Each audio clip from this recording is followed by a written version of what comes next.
Welcome everybody to our live stream here on lichess via Twitch.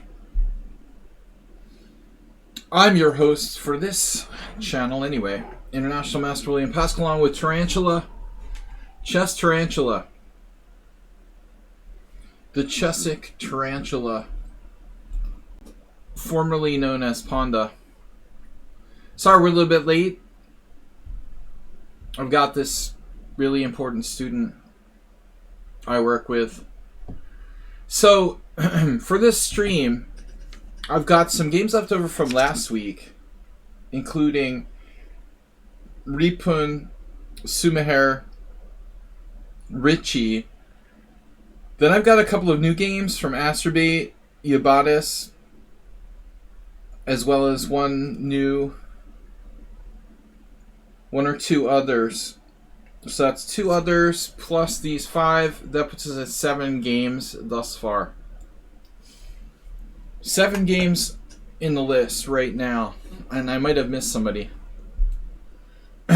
So we got new subscriber Sumeher, Arsenal, Muleskinner, Yabatis, Ripun, and Richie. Okay. I've got 7 games. If I've forgotten someone, let me know. We're going to do some serious spooky analysis. Halloween week. We've got to make it a theme. Can we still send a game for review? Yeah. Yeah, there's still a couple slots left. I have the suspicion that I probably forgot someone. So I'm going to say like there's... I said 7. Let's say there's 2 slots open. I do a max of 10. So Stackhow... If you want to submit a game, send me the game on lichess. Send a link to a game on lichess to my account here, Sparkle Horse. That's the best way to do it. Or you can send it to someone else in the Twitch chat and they can forward it to me. But we're going to start with this first game. Our dubious Blitz Challenger. Dodgy Tactics can add them as well. Or you can send them to Dodgy Tactics, aka Yabatis. So our dubious Blitz Challenger, Ripun, submitted a game against Izoria, otherwise known as Burr. A really creative name you've got there. Alright. So our quote-unquote hero...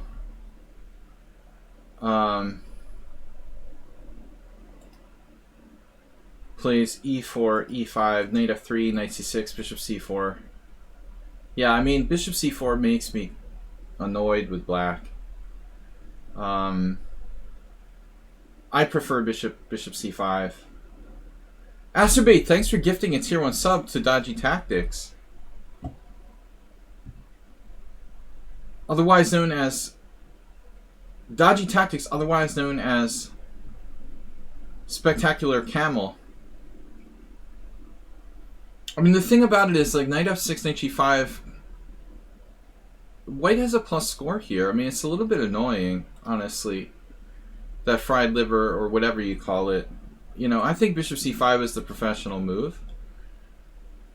And you even donated a sub on PayPal. There you go. Pass it on. Thank you, guys. Now you're about to like, oh, can't believe I donated a sub on PayPal. Mayu, no challenges today. Tomorrow morning, I'm going to be playing Blitz challenges. We're focusing on real analysis today. Bishop c5, c3, classical gioco pianissimo. Knight f6, and then main line with d4. So this is out of fashion at the moment. I mean, most players go into the gioco pianissimo or very quiet game with d3. Porcupine. I call him Porcupine. Porcupine, pork as in the pig. Porcupine, subscribe to tier 1. Thank you. Yeah, this is much more popular now. Porcupine, thanks for subscribing.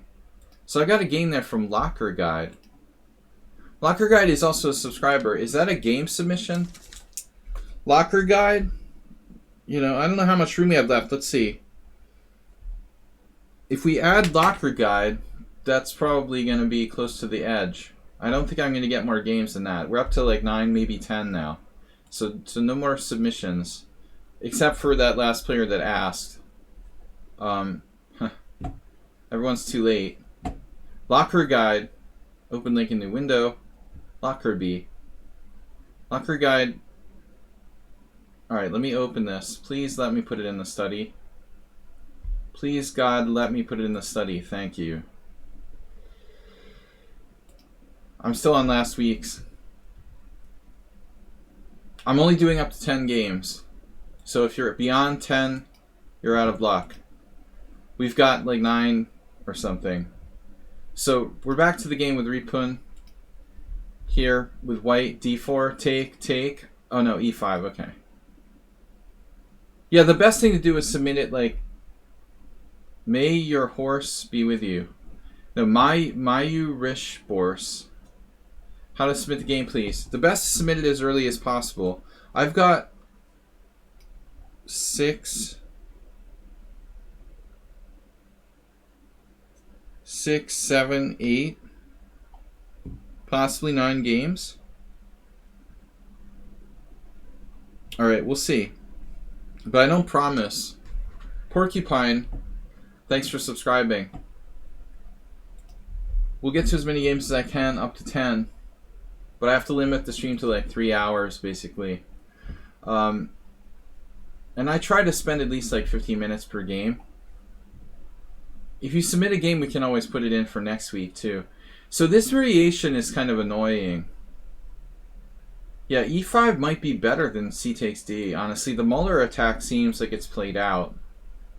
This is the older form. You know, bishop e4 check. Roman recommends this. Like, this is nothing for white. I don't understand why anybody would play bishop d2, honestly. This variation is like hopeless. So I guess you gotta play e5. e5, interesting here. Question. Is this a move for real?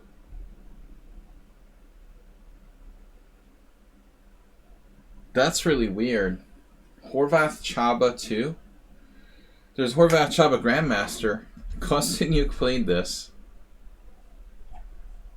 Wow, is this really a move? 94 here? That's interesting. It like loses. Wow.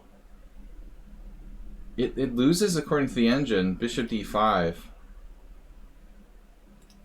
Kostyuk played this against Elizabeth Pates in 2017. That sounds crazy. Bishop d5. Black would have to play like f5 or something. So technically it doesn't lose a piece, I guess. But I mean, that's weird, man. Alright. So 94 is just bad. You have to play d5. Alright, I just wanted to make sure. And now bishop b5, 94, cd4, and then there's 2 moves. I think bishop b6 is more aggressive. Black keeps the pressure on the d4 pawn. Bishop e4 check is like looking for exchanges. Maybe the statistics bear this out that actually bishop b6 is better. But I think not only is it better statistically, it's also more aggressive. I mean, you're keeping the pieces on the board. Everything is better about this move. But this is played. I mean, I've seen some Grandmaster games with bishop e4 check. So bishop e6. Black is a Grandmaster. Castles, castles. And now white played h3, which is a very logical move, stopping bishop g4 pin. But it's slow. It weakens the g3 square slightly. You know, we should note, by the way, like if you go back, there's an alternative. White can play bishop e2 here. Aronian and Caruana both have games with this move. So this move would be like more solid. You're more quietly placed. I mean, theoretically, white could play bishop d3 too, but I think this bishop will get attacked later by like knight b4. So I've got another submission here. Stakao. Okay, so that's it. Like, no more games. Stakao. No more games. We're done. I resign. What is this? Oh no. Alright. Well, I'll just put you on the list and I'll find it when I have to. Stakao. Stakao. And Mayu. Let's see if Mayu will go in the study. No. Alright, same thing. Whatever. I'll just access them. I'll just access them separately. So for some reason this board keeps flipping on me when I go out of the screen. We're gonna just go to the position. So I'm just saying bishop e2 was another option. h3. So the cognoscentes play this. And then you allow the pin with bishop g4. You can understand why white played h3.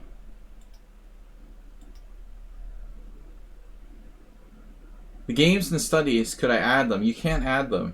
That's the problem. They're not accessible. I just have to go to those studies separately. They'd have to like they'd have to change their settings. Mickey, we're still gonna do your game next. So h3 and then f6. Yeah, dude knows what he's doing. I mean, this is really dangerous. I'm sorry, bad arrow, but this is really dangerous, and ultimately white weakened his kingside with h3 slightly. So I would be a little concerned, you know, for white here. I mean, if you take, you're getting attacked along the f file. If you don't take, you're getting attacked along the f file.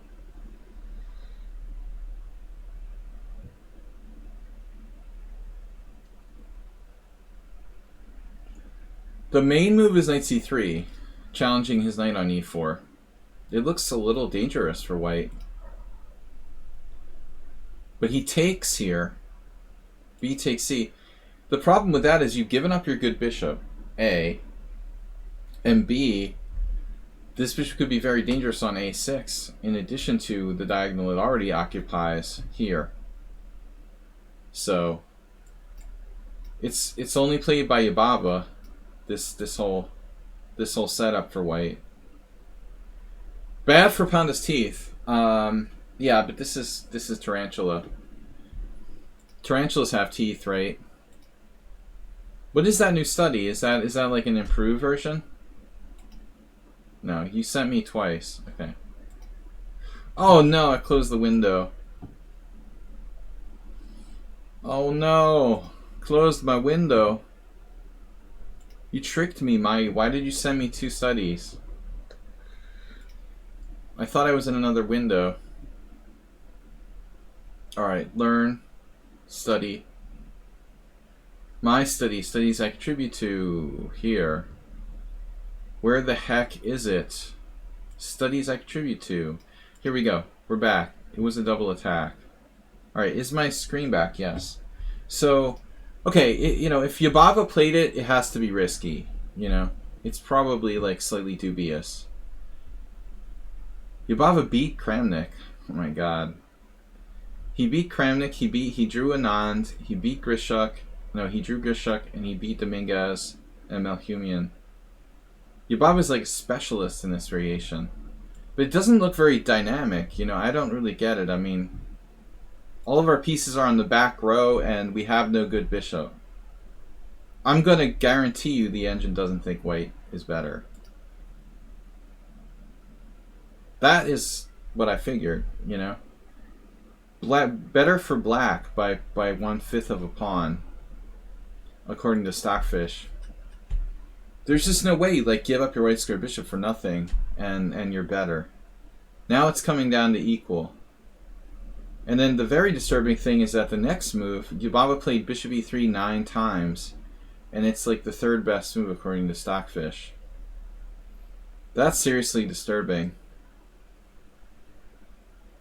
It's very similar to the two knights, Scotch Gambit or whatever it is. White plays this. That's a theoretical novelty. So the computer likes knight c3, challenging the knight at e4. Jabava played bishop e3 in every single game. And Ripun plays knight on bd2. Okay, the problem here, I would imagine, well, if you take on e5, if you take this, you don't have this, you have this, don't you? Because of knight c6, queen f6. No. White would have... Wow, this is making my head hurt. Does that work?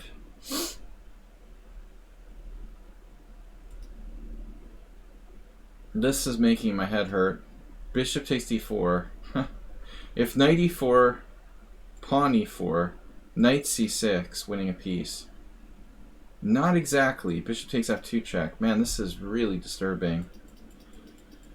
So, check this variation out. Novelty. Jabava played this 9 times against Grandmasters. I mean, it has to be reasonable. This move makes a lot of sense. And then this stays protected. So if pawn takes e5, we can just recapture with a knight. You know, this is clear. This is clearly reasonable for white. But knight on bd2, wow.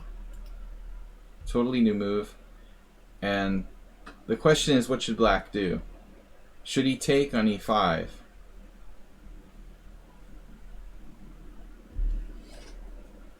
If you take on e5, what if I take on e4? Then you take on e4. And there's a crazy game here where white played bishop where? Bishop g5. So check this out. White actually won the game. Queen d5, knight e5, bishop a6. And white sacked the exchange with bishop e3, bishop takes f1. I'm extremely, like, what is this game? White is down the exchange and went on to win. Okay, then. Yeah, I mean, white's just completely lost in this position. And he won this game. Whatever. Completely lost. And miracle if white doesn't lose there. So that is not impressive. What about knight takes? This knight in e5 can't be challenged. Yeah, but I mean, black's just up the exchange there. I mean, it's a matter of technique. White is going to draw, you know, if he's lucky. No, I mean, white is lucky to draw in that position. Seriously. Like, pawn takes, pawn takes, knight takes e5, queen d5. Or what was the game? Bishop g5, sorry. Bishop g5, queen d5. If white gets a draw here, it's a freaking miracle, you know? I mean, he's just giving up an exchange. I mean, this is a disaster. The knight in e5 is strong, but it still doesn't compensate for being down the exchange. You're just clear exchange down. You have some doubled pawns, but no. This is not good. So that's my question. You know, what happens if he plays this? Knight e4, d4. There's another move. Knight e4, d4. Queen b3 check. Interesting. And white's okay. Queen d5. Knight takes e5. Threatening this. Bishop a6. Extremely complicated position. But we're not going to lose an exchange. I'm telling you that right now. White just barely maintains equality here. Wow. He's like sweating bullets. These bishops are unbelievably dangerous. It's just like by a thread white's hanging on here. Alright, that's computer analysis. So it looks like Azoria's move is good. Azoria's move is good, and the computer also suggests c5. So knight d2 is a bad move. Bishop a6, rook e1, and now he goes totally postal with knight takes f2. Knight takes f2. Yeah. So we take, you take on e5, and if we take on e5, we get decimated by bishop takes d4 check. King f2, fe5, and now the only chance is probably to walk away. Of course, like, Izori is hoping for this, like, take, I guess, something like this, this, and I assume black is winning somehow here. This king is fried. But one thing that we're not sure about is this. He steps back to g1. You know, is it possible that black went too far? He doesn't have to sack his knight on f2.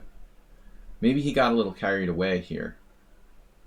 It looks like black, you know, can just like take on e5. I mean, what's happening? Takes.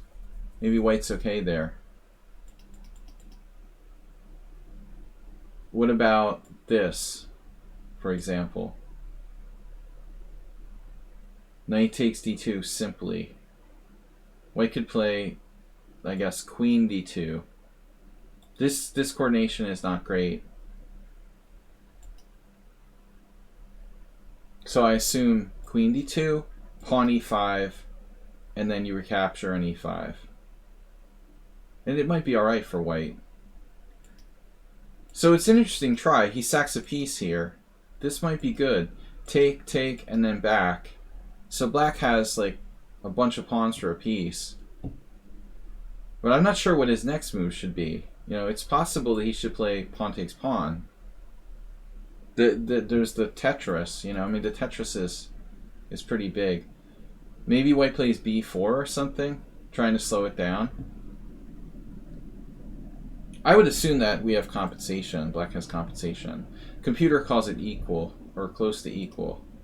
b4 is the best move. So he could have played pawn takes pawn. His move is even stronger, wow. So this is best move according to the engine. Yeah, that makes sense. Okay, he's on d4. Yeah, this is stronger. Okay. And now white gives the piece back. Brilliant positional move. Brilliant. Pawn takes f3, knight takes f3, and then black, it's like a composed game. Sacks the exchange here. You can't take with the queen because of bishop d4 check, or can you? Queen f3, bishop d4 check, bishop e3, bishop a1. You could theoretically do this, right? And you did actually. I was thinking you were gonna go with g takes. I mean, it's possible to take with the g pawn. I know that your king is open, but you have to seriously consider this. I'm not sure. You know, queen f6 is black. You know, this bishop's having trouble like really entering the game. It looks like black is maybe better, but it's not so easy. He's down the exchange. So you gave back the exchange. Take here, take. Yeah, I mean now white's down a pawn. And black should be maybe slightly better. Maybe more than slightly better. I don't know. If we can establish a blockade though, white is okay. You know, maybe he doesn't want to let you play bishop d4 here. So black could play some kind of very active move, like for example queen h4.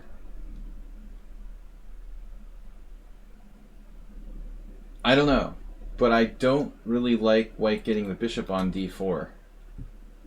He played bishop d3. I think you should play bishop d4 right away. And I don't see that white can be worse here, because you've got such a strong blockade.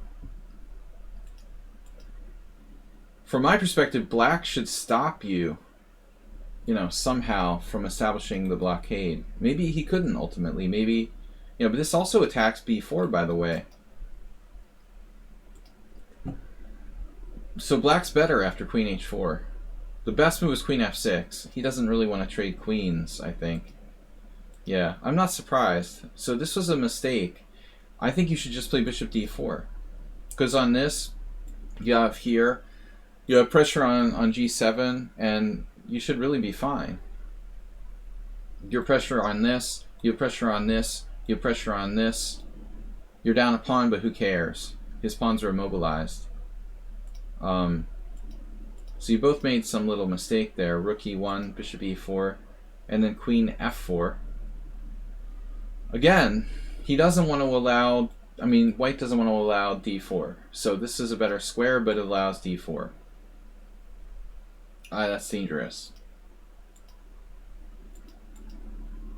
And now trading queens, well, I like that. You know, if he gets that structure, that's probably better. So black's slightly better.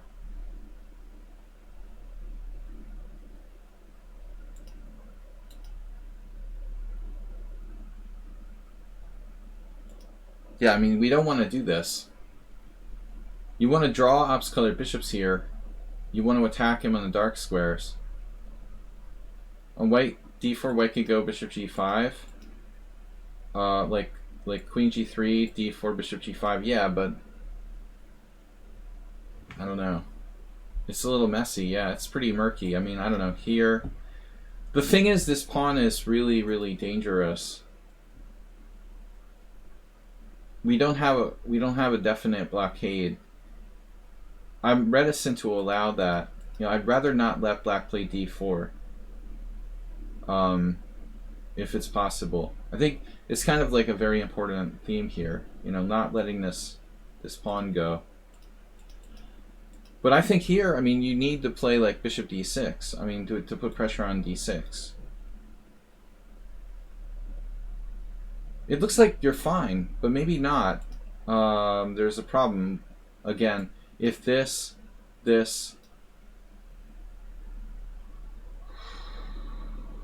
here, okay, it's a technical ending. I mean, white is maybe got drawing chances, but it's not fun. I don't like a4. Because you want to play a3 and guard that pawn. Now after a5, we have a problem. Because black creates the armada. It was a risky play by white, but he creates his own pass pawn on b5. Looks dangerous to me. Maybe he's going to hold this.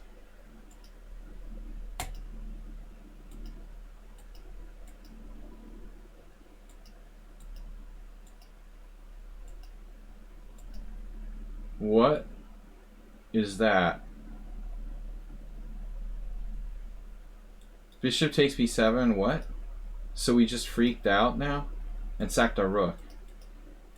So, I mean, this is a critical position, but black has 3 connected passed pawns. You better have a damn good move here.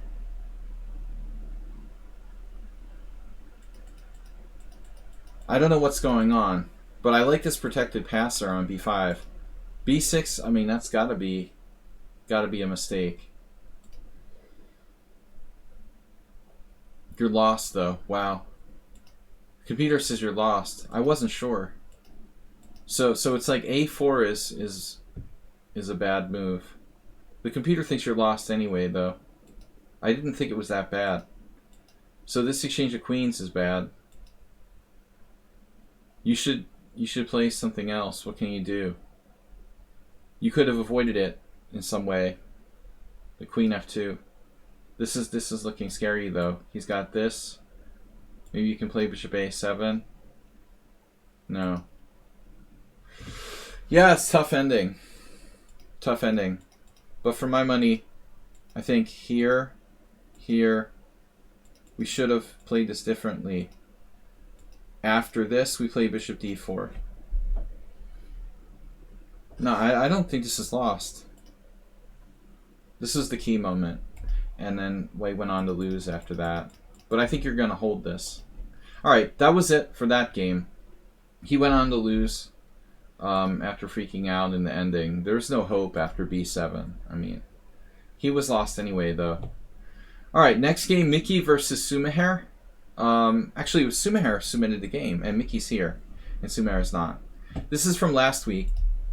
We didn't get to this game, I believe.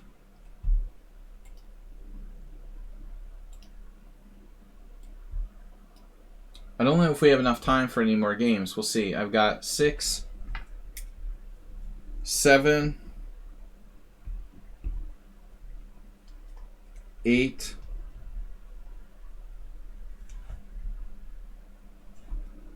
9, and 10. So I think Mickey's too late. Mickey is too late. We got Sumer. We get to see Mickey lose, though. We didn't go over this, did we? E4, C6, C4, D5. Oh, this is from Mickey's side. We're supposed to be analyzing from Sumaher's side. This is a draw. Alright, anyway, I play with white the Panov a lot, but this is a different variation. So if you play the Panov, you play ED, CD, and D4. I had this weird idea. How did I do this?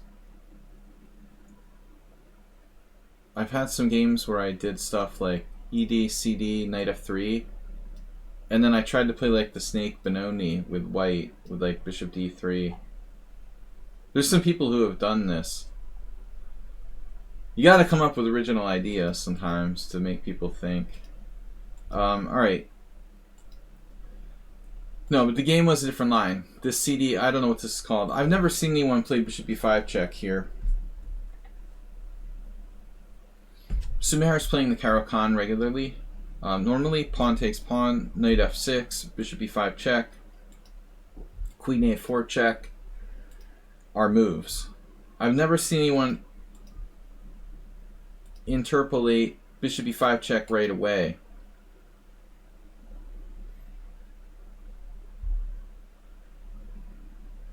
So,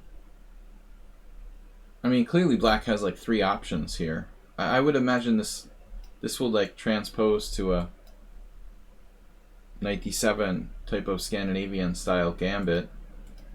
Bishop d7 is a very safe move,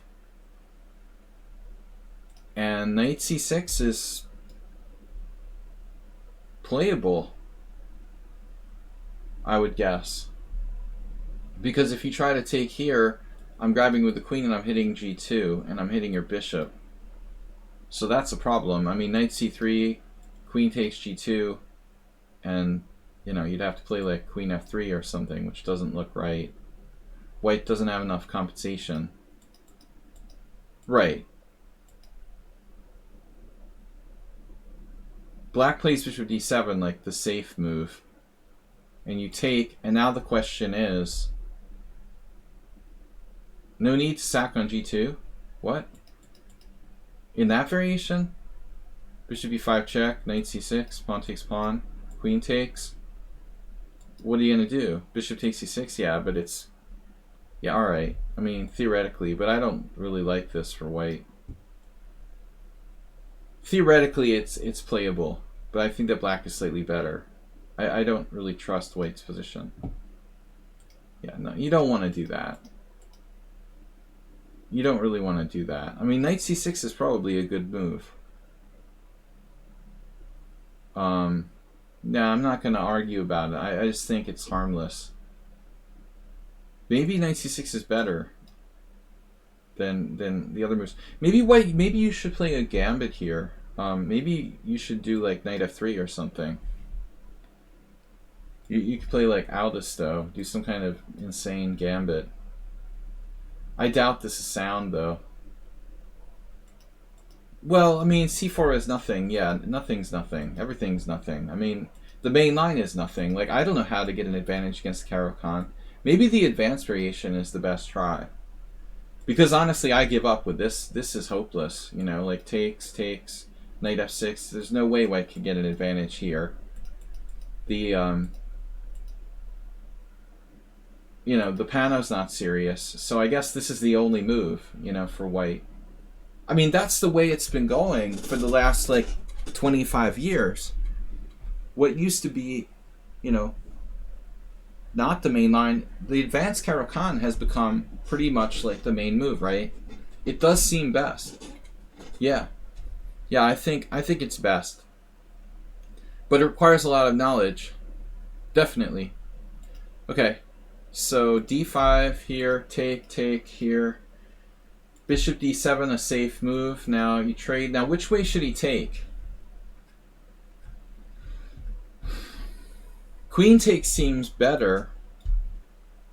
in a sense, right? As long as you don't get hit by like knight f3, knight e5, and even then that might not be a big deal. So I think this is more aggressive with the idea of getting the knight to a good square. Because the knight on d7 pretty much sucks. You know, I mean, this knight is like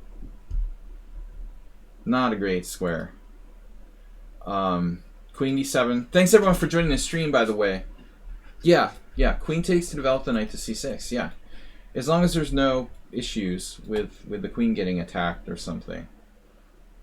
White plays pawn takes pawn. Now, this is a little bit of a dilemma. If we play knight f6, do we have any issues?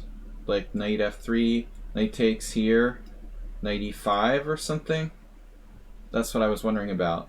But there's queen e6, and if queen a4 check, knight c6, and well, actually, we're threatening f6, so black's gonna win a piece. White probably has to play like queen e2, and then this is pretty awkward.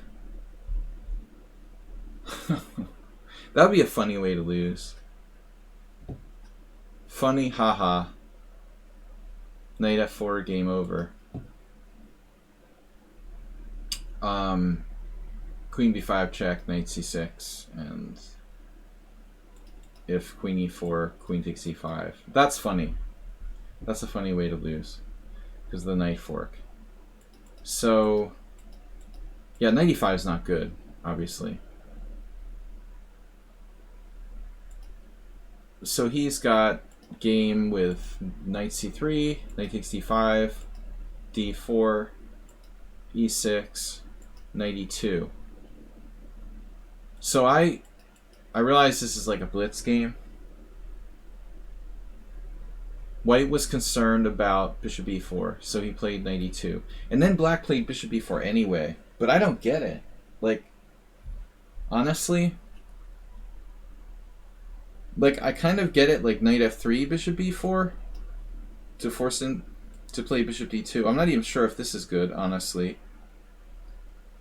Because for me, like, knight f3 is much more natural than knight e2. I don't know what you're doing with knight e2 other than defending c3.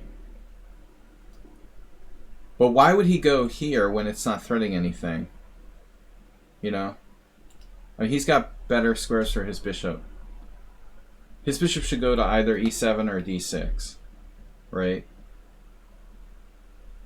Probably they're both good. You know? It looks like a good IQP scenario. So, right. I mean, that's why Mickey's opening isn't great. Because he traded off his good bishop. You don't want to play the IQP where you've like traded off your best minor piece. Theoretically, it's better. You know, this is a good IQP for black, exactly. He's traded off, white, Mickey, has traded off one of the minor pieces that will be an important part of any kind of attacking concept for white. It's his good bishop, by the way. You know, his pawn structure is based on dark squares. So yeah, black's at least equal. But I don't really understand this move necessarily. Castle, and I think this bishop is just sort of, what is it doing on b4, you know? We don't want to necessarily trade it off.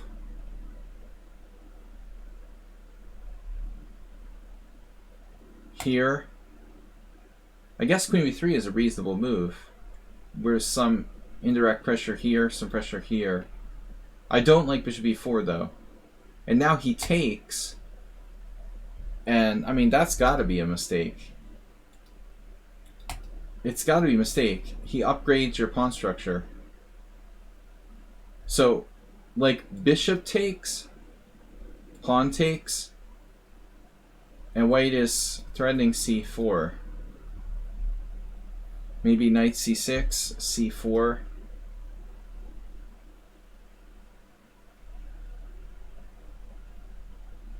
I don't know. You know, is black equal? Is it equal? Let's see. Black is better according to the engine. That I can't say I was expecting. I didn't think that black would be better. I thought the hanging pawns would give white more dynamics there. The engine doesn't like your move queen b3. I don't think it's bad. I'm actually surprised by what he did here. Bishop e7, bishop f6.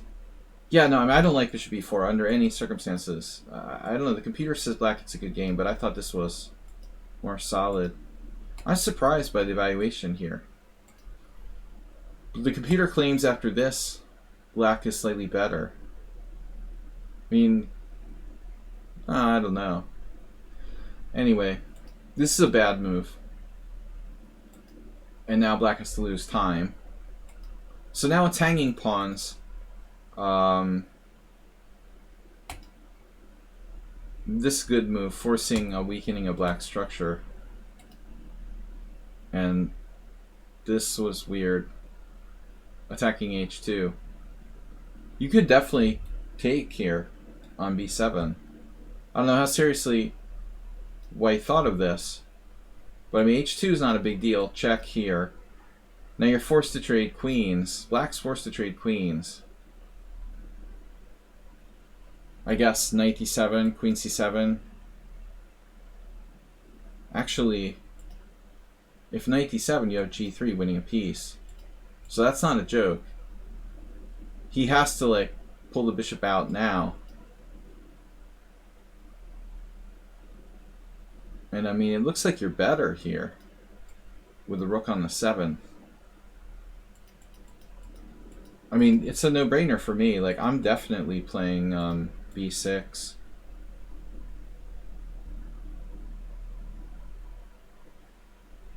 Is there traps? Okay, you saw a tactic. But knight a6 doesn't even work, does it? It's a bad square for the knight anyway. Like, even if your tactic worked with like this, the knight sucks. You know, it's hard to get it back in the game. White can just play this. Oh, after the trade of queens? Okay, okay. Yeah, but I still like white there. Unless your rook is getting trapped. I think you should take this pawn. So obviously the standard plan is like a4, a5. We probably can't get it in. Yeah, I feel like you made a mistake. You should definitely take this. Unless you're concretely avoiding an endgame for some reason. Now black's slightly better. I mean, this is an ideal sort of IQP, well, hanging pawn endgame. Black's slightly better. You know, if Rubinstein was black, he has chances to win. You're going safe. Don't think I have a good score against him.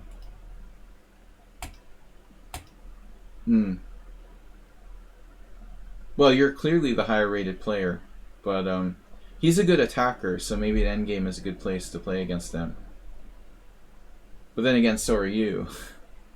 You're both good at, I think, tactical,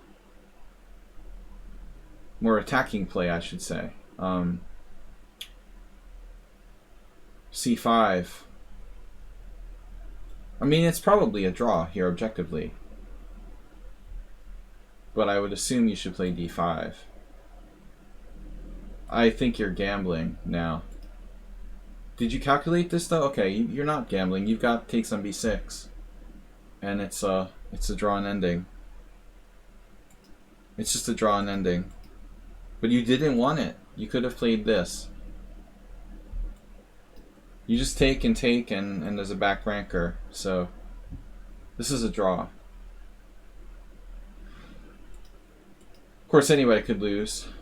Maybe you have better chances to lose here. Ultimately, when your a pawn falls, which it eventually will. Maybe not though. Here, g6, rook b2. I mean, it's probably a draw. Anyway, so you avoided the exchange of queens. But for me, you know, you're down a pawn here. You know, I think you ought to go for this, man. What are you doing? You're down a pawn. Why are you, like, avoiding a trade of queens? There's chances to lose now. This was a bad decision. That ending was definitely a draw. But anyway, you're okay now. I mean, you're the higher rated player.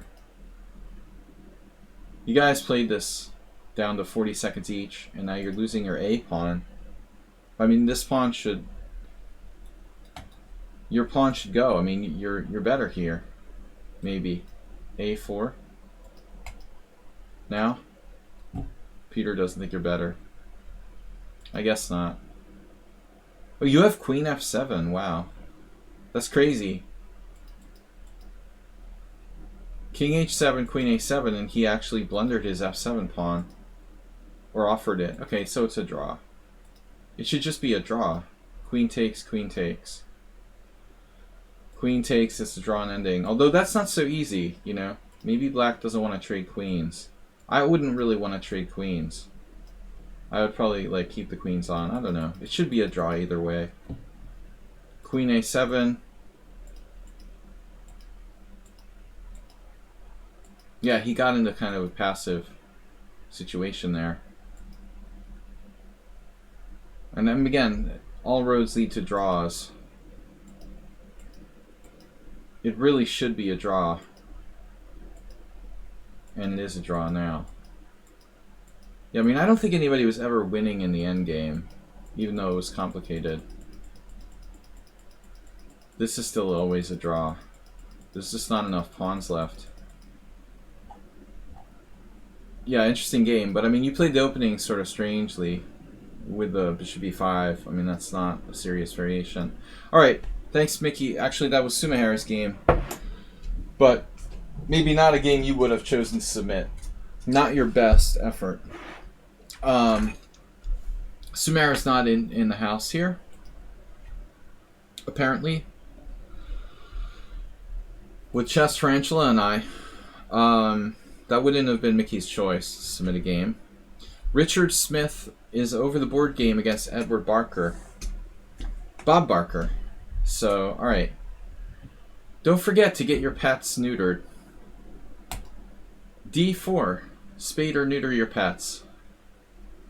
In honor of Bob Barker on The Price is Right. Alright. D4. So Richard is black. Richard was playing the Benoni against d4 previously. This is live over the board chess submitted from Arsenal fan, aka Richard Smith. D4, knight f6, knight c3. And here we go. Alright, so one of my students played like d5, e6 against d4, knight c3, and I said, you've got to stop e4. You gotta stop e4. This is over the board. Club game. I would assume Richard would want to play d5. Oh, there he is. But, you know, another option, Richard plays the French.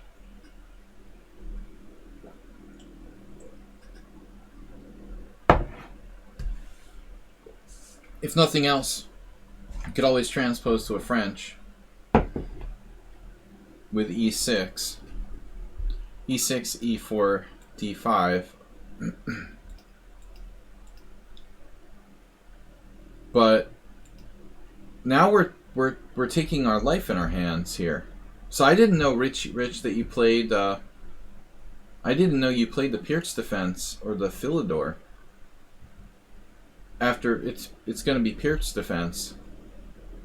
You know, what's even weirder is this guy, right? He's playing the Verisov.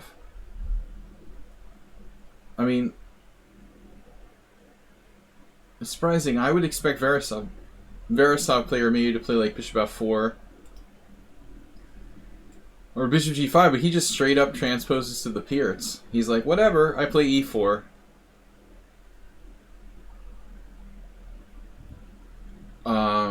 As long as you know what you're doing, you know. I've seen a lot of people who play badly that just like randomly let their opponents force them to play the Pirch, you know, that have never... My point is, if you've never played the Pirch in your life, don't be an idiot and, like, you know, let yourself play the Pirch if that's not your intention. Because the Pirch is a dangerous opening, and it gives away a lot of space, and you gotta know what the hell you're doing or you're, like, dead. It's definitely more risky than the King's Indian, I think. Because oftentimes, like, white's got a bigger kingside sort of attack than in the King's Indian. Anyway, Richard understands that he's willing to allow the Pierts here. That's all I'm saying. G6, bishop E3. Now, you're not... it's not recommended to play bishop G7 in this position. Like, you're supposed to play C6. Because then if he plays like queen e2, bishop h6, you save the tempo. So Pierts aficionados are not going to play bishop g7 right away.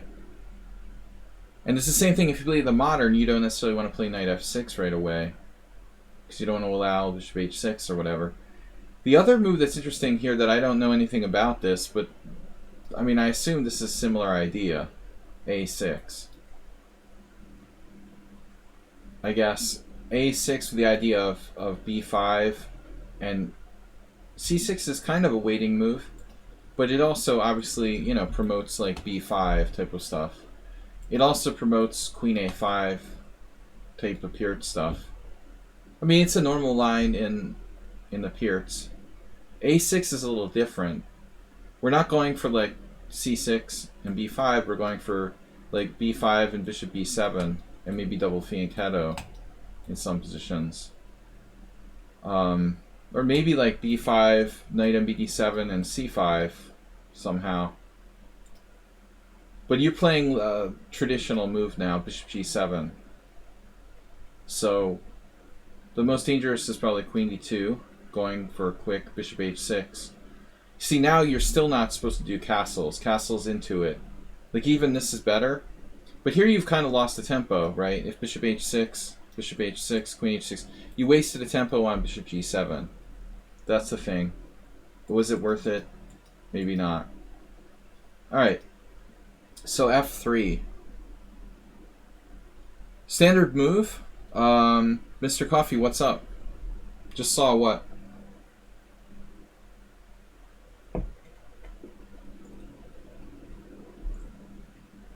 Oh, just saw you.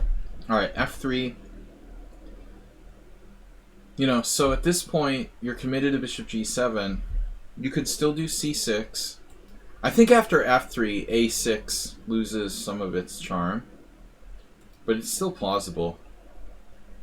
My point is, like, a6, b5, bishop b7 will no longer, you know, do anything against that e4 pawn. But it still looks like a6 has a good score. No real household names here playing this move. Really, like, literally no one except for Adley and Dominguez. So, like, a6, queen d2, b5 anyway. Bishop h6, take. Just for hypotheticals.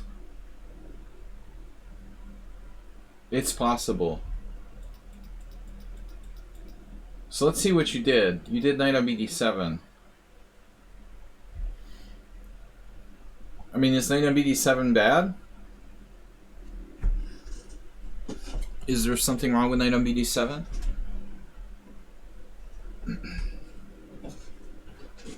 I guess there's no problem with this move.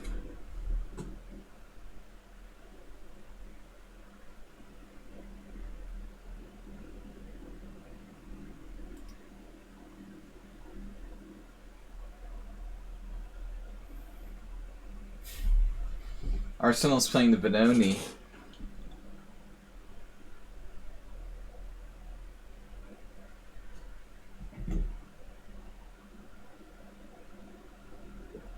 I mean, I think it's still part of the normal setup. You know, you do like c6, b5, queen a5, sometimes knight b6, maybe after queen a5. Possibly queen a5 first in some cases. But you did c5. I mean, and there's also like this. Via de Levante. An old game from 2001. Yeah, so Levante sometimes will play the Pierts. Why? I don't know why I don't like this move.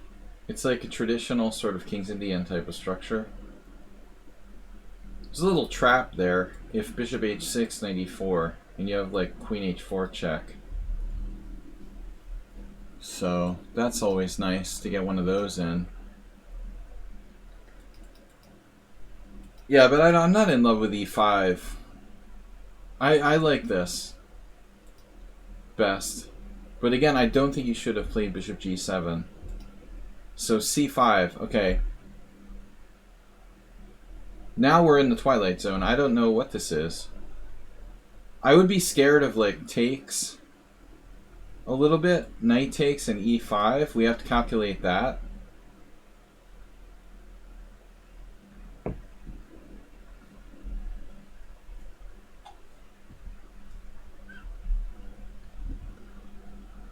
No, here. You have to go here. Which looks dubious. Pawn takes pawn. This happened in a game. That's crazy. This actually happened in a game in 2018. I mean, black looks kind of dubious here. He sacked a pawn though. Castle. d7. Rather greedy, this d takes e7. Perhaps white should try something else. 2100 went down in flames.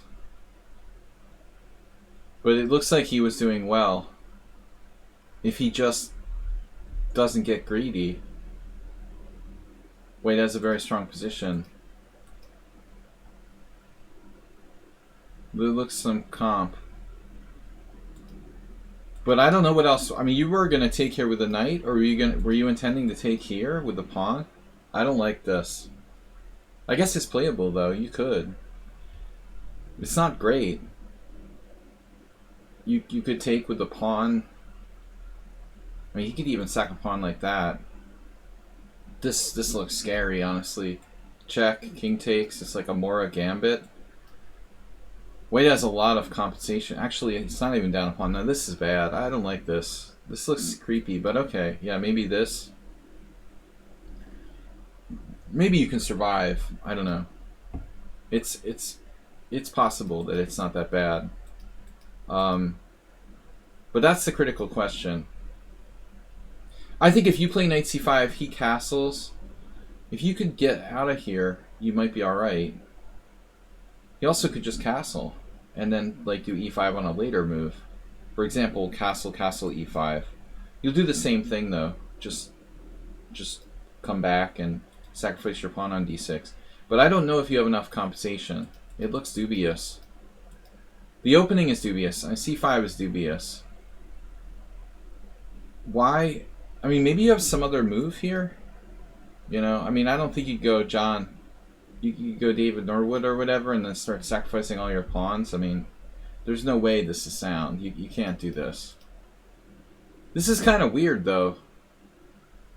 There's a number of reasonable players, and, like, nobody took on c5. Is it my imagination or what? You know, I don't get it. Yeah, d takes c5 is a strong move, and 5 games no one played it. Castle's a strong move, too. But it's funny that no one tried this. It's like a very forcing and natural move. I don't get it. That's surprising. So here, you're following Mammadov versus Dominguez, and you found the move. Yeah, I mean, you don't want him to take on c5. This is a good move. It's actually very similar to some lines of the King's Indian, but your knight on d7 isn't the greatest square.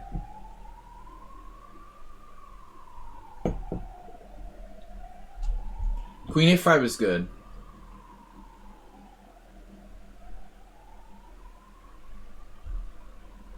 Well, no, I mean, obviously you could have played cd4. You just have like a weird dragon. cd4, bishop d4. I mean, his knight's on g1 in a dragon instead of d4. But your knight's on d7. So, like, It's probably more beneficial for white. Like, he can use his knight just to come over here or something. I don't know. Queen a5 is good. King b1 is reasonable.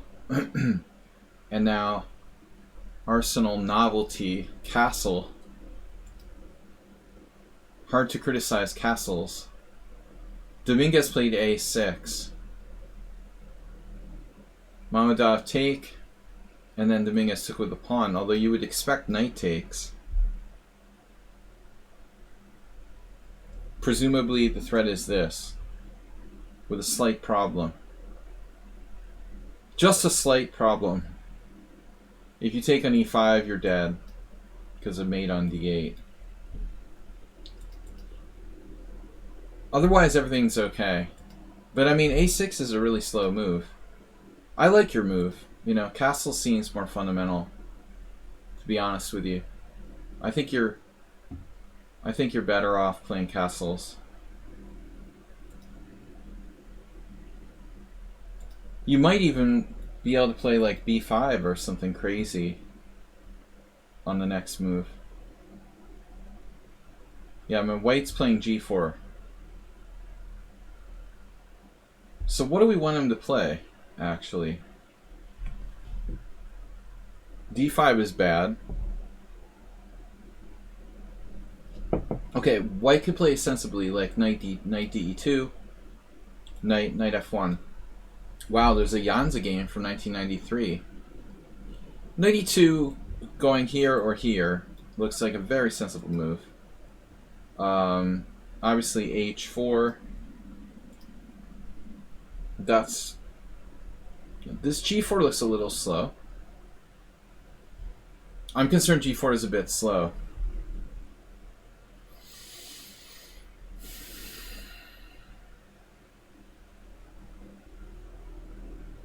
Unfortunately, like, if we try to get fancy with b5, he takes with the knight. And we can't really trade queens and sack a pawn. So I would consider rook b8.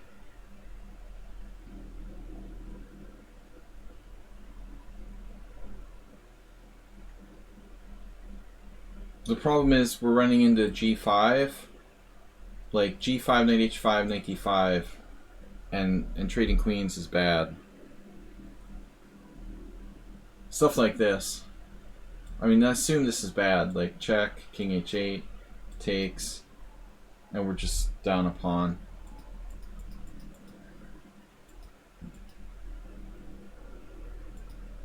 So you took, he took, and now you played knight c5.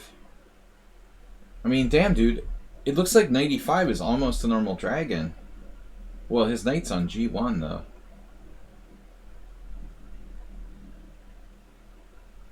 I think I would gravitate toward that square more than c5.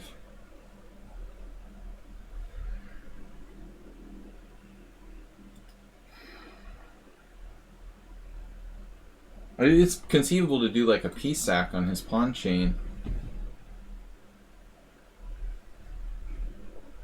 for a couple pawns or something. I don't know, this bishop on d4, man. Maybe that was part of Richie's idea. He has knight e6.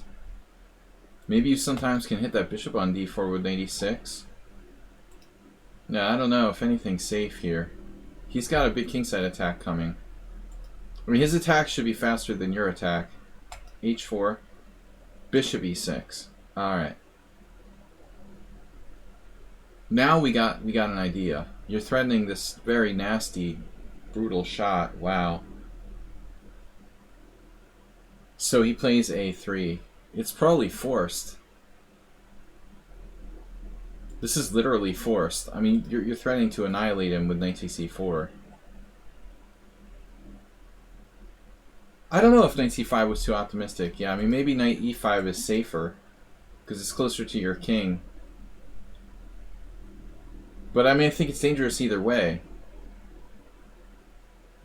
But let's say knight e5, h4, bishop e6. You have the same type of tactics. In this case, it would be like knight takes f3, knight takes f3, knight takes e4, something like that. You know, unleashing The other thing is you keep the c file open for rook sacks.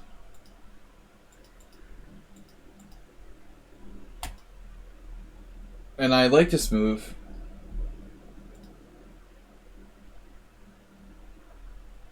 You know, you would argue that this is more natural.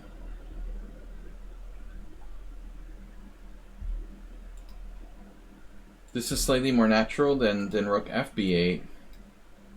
But there's nothing really happening on the c-file here. His bishop is so solidly protecting his knight on c3. It's not like you don't have an open file with exchange sacks. Your knight is on c5. This looks reasonable. h5 and he's just trying to kill you.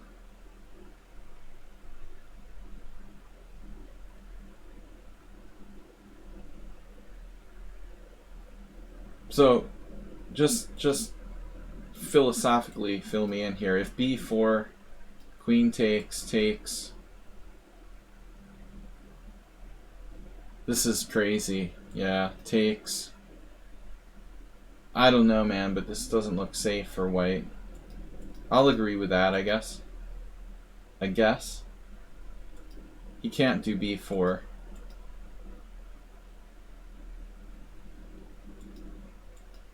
Whoa. Dude, you play b4. Wow.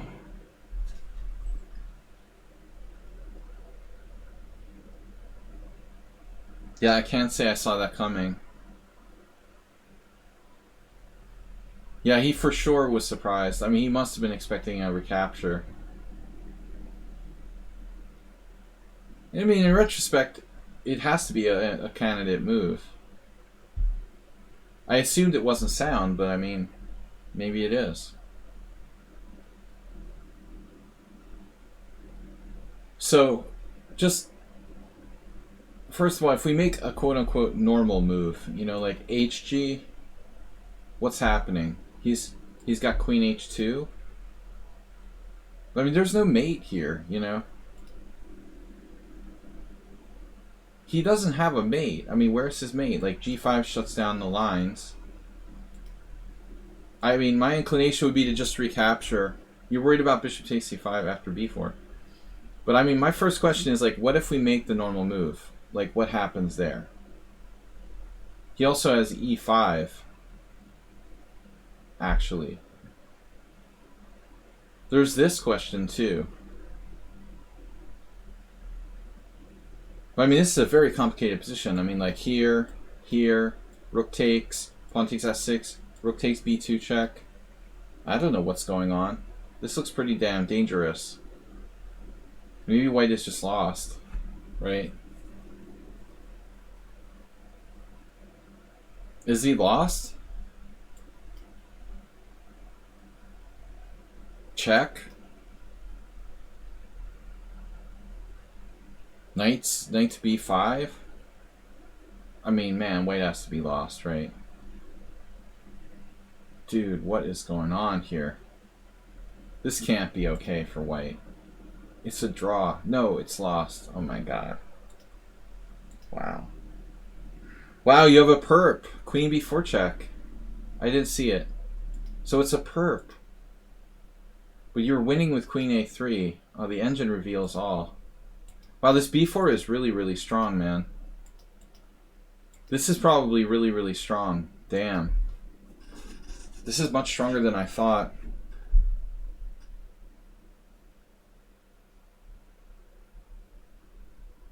So your point was like he has bishop takes c5, eliminating an attacker at some point?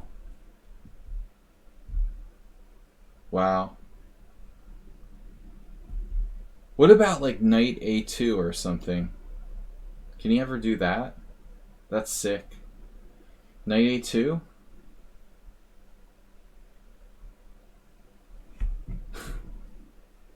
Like, just hypothetically. What do you do after knight a2? I mean, his bishop defends this square.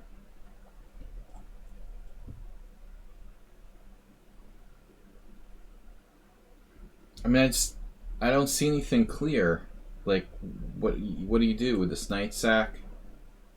You know, he's got this. Is knight e2 really working? Wow. So knight e2 is sound. But it's not the best move according to the computer.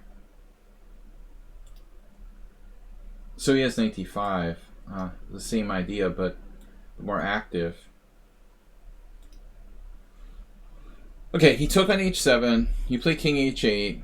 And now he took on b4. And that has to be a disaster. I don't know about gh7, but he should definitely not take here. Because that's when it starts looking bad, I guess. When he takes on b4 and you take with a rook, it starts to look bad. So whatever he does, like the thing is, if he did this, right, he would have the threat of that and trade on e7 with checks sometimes. This has got to be a mistake. I don't know about g takes h7, but this is definitely a mistake. He can still do knight a2, right? Or well, knight d5 doesn't seem as effective here, but it's still probably good.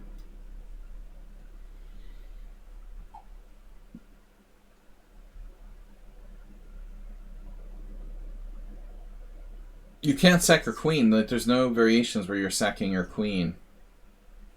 Or something like that. There's horrible variations like this. Are you talking about this? Like take, check, here, queen. No. We can't do that, right? Rook takes, check. For example, this doesn't look fun. Knight f6. Rook takes rook. Rook takes rook. g5. I don't think this is good for black.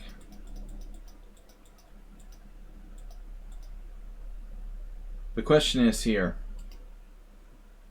Wow. Yeah. Computer is just coming up with all these different knight moves. So this is definitely a blunder.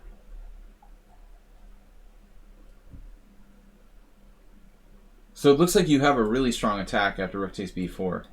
And that rook sack on b2 is game. At least the draw by perpetual is threatened now. The draw by perpetual is the minimum. So maybe he could do something desperate like knight b5 or something to block the file.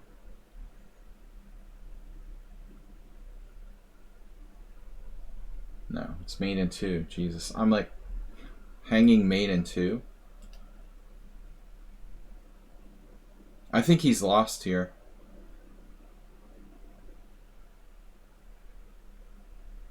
He's just lost here.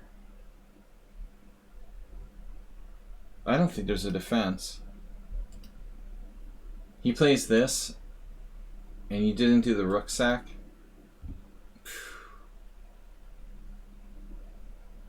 It's over, right? Rook takes b2, king b2, rook b8 check. Mate. It's just mate. That's brutal. It's just mate. There's no defense. Knight e2 is like double question mark blunder. But I don't know what to suggest. What about like b3 or something? I mean, that's better than nothing. You've also got rook takes d4, by the way. Just, this is so sick. You know, like rook takes here. Knight takes c4, my god. No, it's the worst ever. This is so over. I mean, you got a brutal double threat. He was worried about that, probably. You know, that's why he played knight e2. He was scared of rook takes d4, and he didn't see rook takes b2. So now you went here. And it's possible this is still winning. It's still winning. But you lost the flashy win there.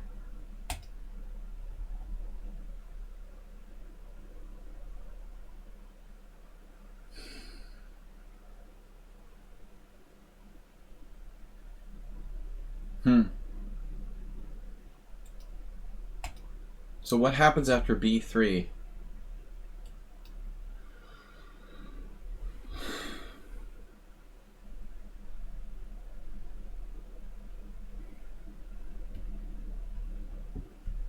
I'm not sure.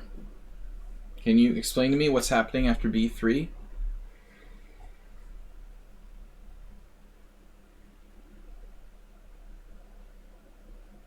Right? Okay, take.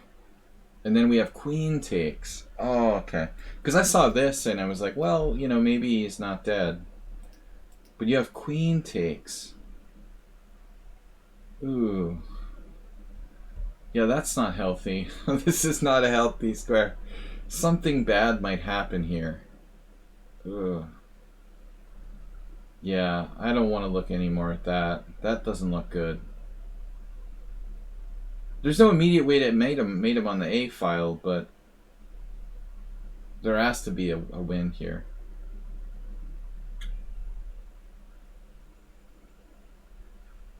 There has to be a million wins. I mean, just move your queen back. And you're threatening knight b3 check. Jeez, there's no way to defend the b3 square. Or like anything like this. Can you imagine if you just went like queen b4? There's literally no way to defend this square. It's horrifying. Yeah, this is over. Right. So he played this. Yeah, I mean, I guess that's the best try. Now you have knight takes e4 or something? Wow. You have knight takes e4. 1, 2, 3, 4.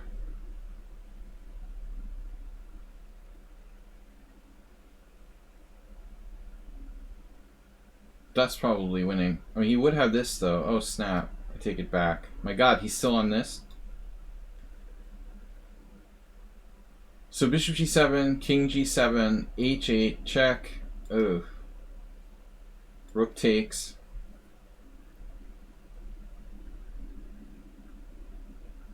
Yeah, that's pretty awkward. We don't want that to happen. We'd rather not do that.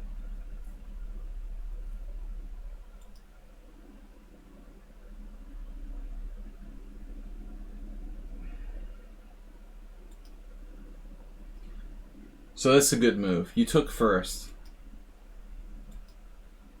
Oh no, does this work? Is it a good move? Oh my god. Rook takes, bishop takes here.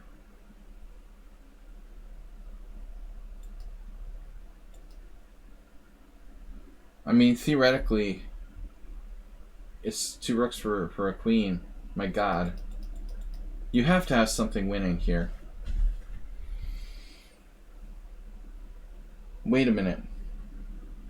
Wait a minute. Don't you have knight a4?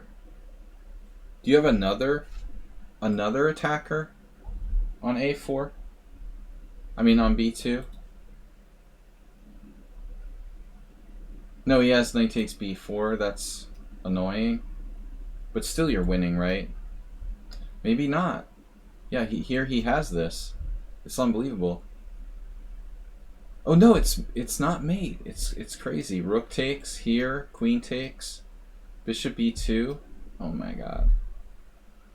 This has got to be a joke. It's got to be a joke. I can't believe this is hurting my head. One too many move 11 as it is. Knight takes d5. Rook takes b2 check. Rook takes b2. Queen b2. Yeah, it's unclear. My god. You were winning with bishop takes d5.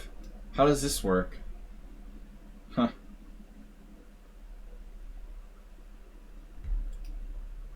So what happens if like you do that?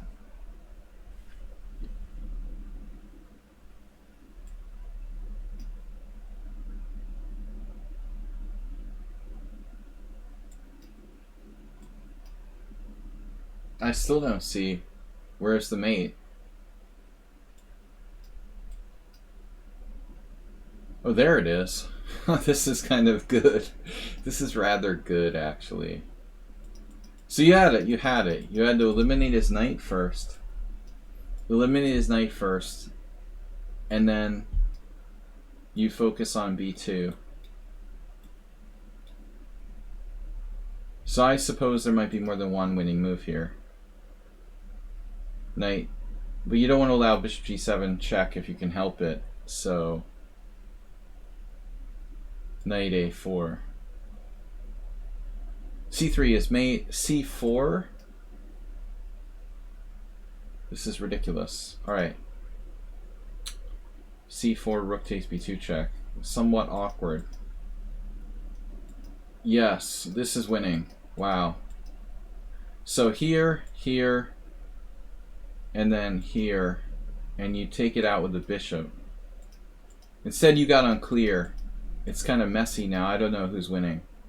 You're probably better though. I think that you're better coordinated. The fact that you got this solid pawn structure is not bad. I feel like black is better, but it's very messy. I mean, you might get back here also and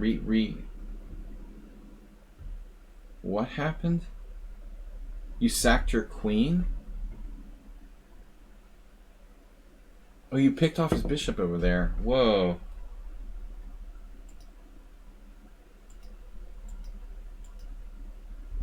That's crazy, dude. And you're up 2 pawns at an ending.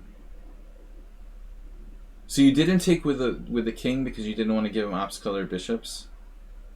I don't know, but you're 2 pawns up. You're down a piece. I can't even keep track. Yeah, you sacked a piece here. You sacked a piece here. Dude, this was quite a game. So you're basically playing for a draw, I guess, when you play this. You're only going to draw. I mean, at that point. You can trade off his last pawn. It's going to be a draw. I mean, you're going to sack one of your minor pieces for his last pawn. I love it like when you get an ending, like 3 minor pieces versus 2 with no pawns left on the board. I had that once, something like that. It's kind of fun. Like two bishops and a knight against knight and bishop. I tried to win that once. But anyway, to make a long story short, it was very complicated. Arsenal fan bailed here with queen takes d1 check. You were winning, damn. You were winning. You must have been in time pressure. He's still not that well coordinated. 94, 94. I wouldn't have known you were winning, necessarily. So it looks like you freaked out in time pressure here. And I think you only have a draw now. You sack your knight for his last pawn, and it's a draw.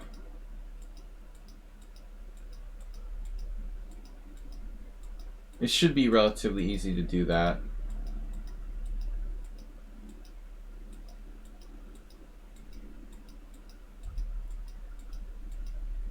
Well, he hung a piece. What? Oh, you forked him at the end. Nice. But he has king c6. It's a draw. Nice. Yeah, I mean, you bailed out. I mean, it was an insanely complicated position. I don't know what I would have done in a blitz game. I would have probably figured out it was winning with the position you had, but it wasn't that easy. If you're in relative time pressure, I would understand what you did. But if you had time and you did like queen takes d1, I think you're just, yeah, you kind of bailed out so you could go drink some pints quickly. You're in too much of a hurry to get to the bar, it looks like to me. Yeah, I mean, you had him on the ropes. That was a tough one. That's sad. You didn't get the full point there. Well, at least you didn't lose. You needed a draw for the team to win. Well, that's important. Alright, Arsenal, that was one of the most interesting games we've seen in a while. We got Asterbait versus Ponomarenko. Alright, Asterbait is white. It's e4, e6, d4, d5, and in the Aster French. I don't think that Asterbait should play this, ultimately. But if he does, he should play c4. This is what I recommend to everybody. Thanks, Arsenal fan. It was a little too complicated to really tactically analyze that properly in a limited amount of time. You know, this type of dragon position, you could spend hours analyzing that. B-Jock, what's up? Thank you for subscribing. 10 months. So Astrobate plays c4. Nice. Because previously he's played like bishop e3, which is a really, really lame move. So Astrobate has graduated to c4. Check. And now, very important not to trade pieces. So knight c3 is necessary. And now d takes c4. This transposes to a queen's gambit accepted, I would assume.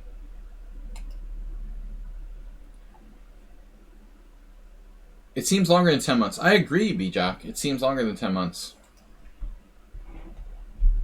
Thanks, guys, for supporting the stream. Support your local chess streamer. So, now black plays this.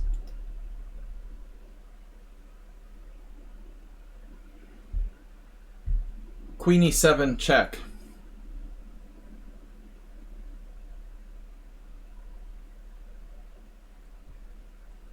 The good thing about queen e7 check is that it like protects f7. But I mean, ultimately, he could, I want to go back, he could get hit by a rook coming to e1. And frankly, I mean, queen e7, it doesn't feel fundamental, you know? It doesn't look fundamentally right. You're too late, B-Jock. We already did your game. Good game. So, this is a strange move, queen e7 check. Now, ironically, I kind of like bishop e3 here. Yeah, the game with you. The game with Mickey. I don't, usually Astrobate plays bishop e3 and I'm criticizing him all the time. But I think it makes sense here. Is queen d6 okay too? No, I mean, why would black play queen d6?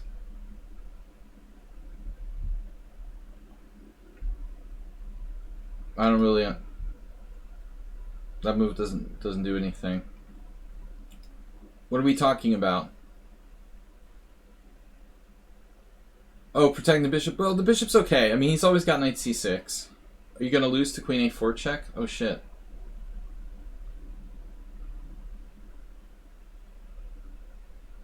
White is actually threatening queen a4 check here. Well, that's bizarre. Does that make sense, Master? Knight f6, queen a4 check, knight c6, d5. But the point is knight d5, bishop d5, queen d5. So you don't really have a threat. Black should make a normal move. I mean, knight f6 is the most fundamental move in the world. Knight e7 is a move, I guess. f7's a little weak there. You could play queen b3, double attacking. Here's an old swap-nil game from 2011. Black had to give up his bishop for nothing. Not really good for the black side, I would think. I mean, for the black side, not really good. Yeah, so knight f6 is pretty much obligatory. This protects the bishop. I get it. You're protecting the bishop, and you're protecting f7. But it's ironically not necessary. So if knight f6, queen b3, queen e7 check, now we do it. We only do it if forced.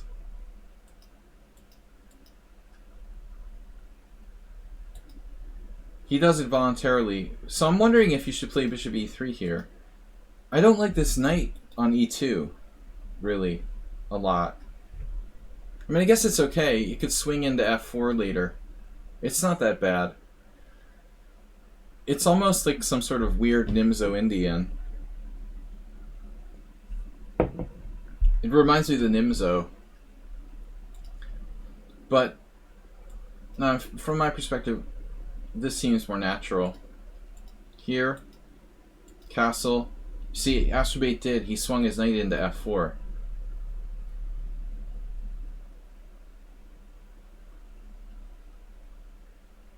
It's not clear like what its path will be. Knight d3, knight e5. But I think it's a reasonable move. Again, this happens in the Rubinstein-Nimzo. I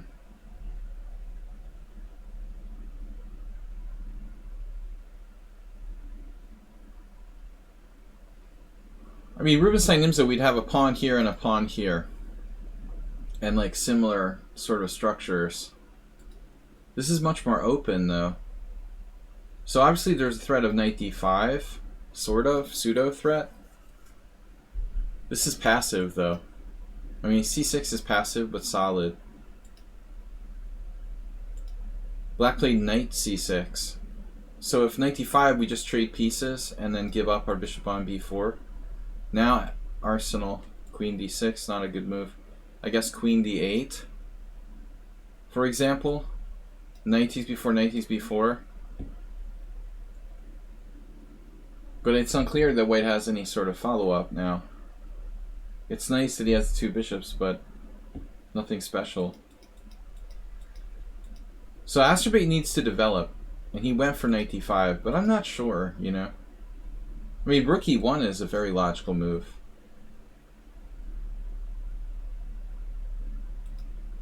You went for knight d5, he takes, you take, and then you went to d6, blundering. Blunder me a plunder. I mean, it was my first instinct too, but I mean, obviously this is a terrible blunder. The point is, like on queen d8, bishop f4, he has bishop d6, and he's out of the woods. You know, everything's okay. One careless move is all it takes against Asterbate, and you're boink. But you know, maybe it's not fatal. I mean, you're going to lose c7 pawn, okay. Queen g6. And a pawn. It's just a pawn. Black goes crazy with like bishop h3, saving his exchange. Wow. You know, Asterbate, you could have played like here and taken the pawn.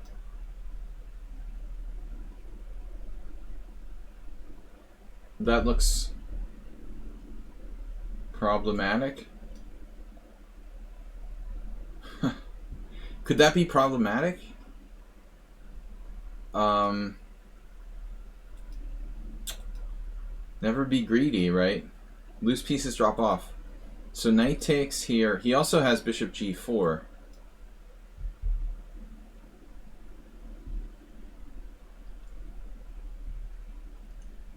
No, I mean, it looks like black's in the fight here. He's very active. But bishop h3, I don't know.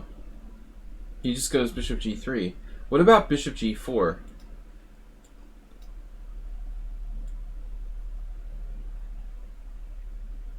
I mean, at least f3 would like force you to seriously weaken your position. I like that better than bishop h3. Well, maybe he'll do that next move. So he goes bishop h3, bishop g3, and then he takes here. Excuse me? He basically just donated to the Asterbate Fund. Does black have any reason he has to sack a piece here? So going back, he's going to lose the exchange anyway. How about good old-fashioned rook b8? I mean, Asterbate's probably winning, and the number one reason is this. You know, this pawn is just devastating. We're probably winning by nature of this pawn, if nothing else. You also have this, this, this. No, you don't. Because the queen is covering this square. Interesting. So I don't see a clear win. Like knight c7, rook b8, where's the win? Just the d pawn. Arsenal. Bishop g4, queen b3. Well, there's knight d4. No. So on that line, f3 is not forced. You could go here.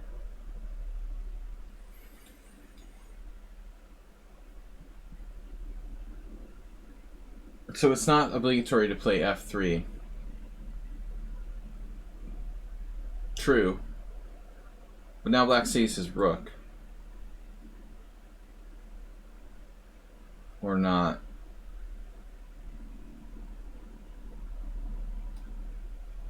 Let's say that. I mean, white is a clear pawn up. Let's just leave it at that. White is clear pawn up.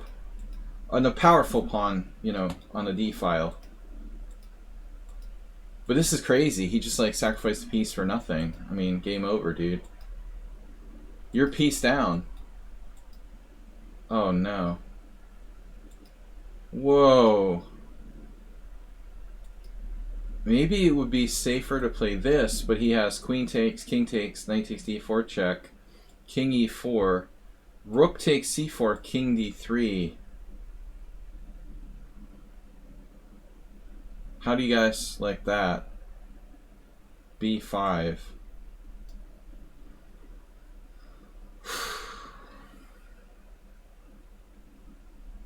That's pretty disappointing. Take a3, rook a4. Take, bishop d6. Winning material.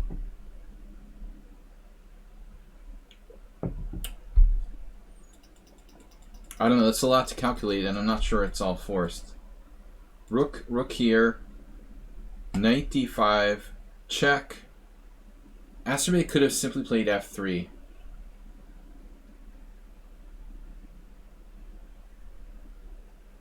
No, this is over, dude. You have rook f2, guarding like laterally. You're just up a piece. This has to be game over. King Marcher. Isn't there a c3 Sicilian where white is past d pawn for nothing, but black is okay? Probably. Well, I mean, if it were like a heavy piece ending or something, oftentimes, you know, I think in those kind of scenarios, move 11, draws are very realistic. But with all these minor pieces on the board, I guess it's hard to blockade that pawn. Vicky said King Marcher. There was a player named King Marcher. But Asterbate, I mean, f3, man, you're just winning. You're winning. I mean, he's just down a piece. He can't even, yeah, no, whatever. He's just down a piece. But this was a mistake, I guess. But I mean, knight takes d4 looks kind of scary, man.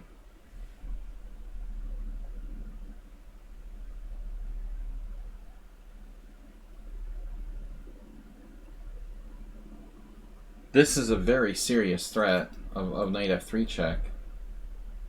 I am not really on board with that. So like white literally has to play f3 anyway.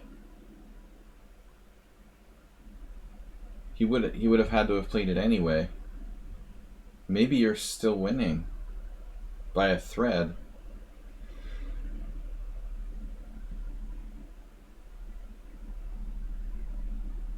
Does anybody see a move here for black? Probably just does this or something. You know, knight takes, queen takes, and take up pawn. 2 pawns for the piece. There's some chances black could survive, I guess. Alright, king g1, this is just a silly move, and black's down a piece. Still, he should do knight takes d4. Yeah, Asterbate is like reckless in this game.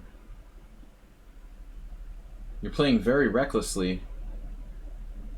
I mean, your king is unsafe, and you're up a piece, and you should be consolidating. Not like going crazy. I mean, bishop d6, dude. You're like putting your bishop on an unprotected square, forcing him to develop his rook to an active file. What kind of move is that? I mean, white just needs to consolidate here. You want to trade queens and win the game. Queen d3 would be my first thought. If you trade queens, it's over. You know, he's got 1 pawn for a piece. Maximum. You gotta trade queens, you have winning position. This looks silly. And now queen h5. You're playing for cheapos. This isn't even like mate, is it? It is mate. Famous last words. Astrobate has the nasty cheapo. He's literally playing for that. Yep. Boom. Nice. Now king h8 is forced. Check and mate. Good game. Yeah, Astrobate, I thought you graduated from the cheapos. Alright, we've got games. I'm going to stop here for a moment on this list so we can cover some of the other games that I got separately, not in the study. I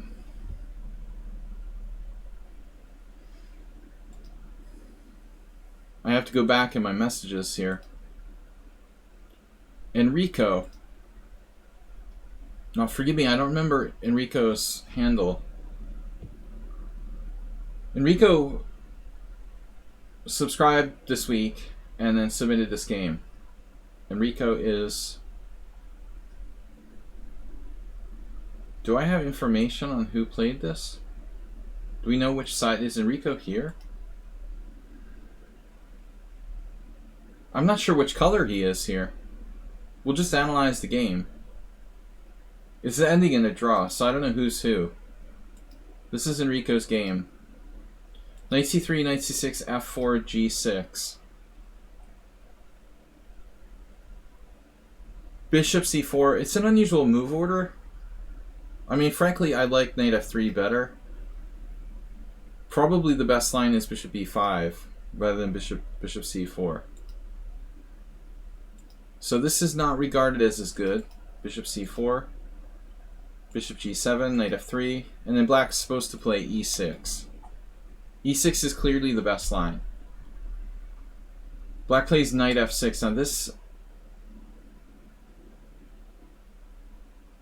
It may not be that bad. I mean, I'm not sure that the e5...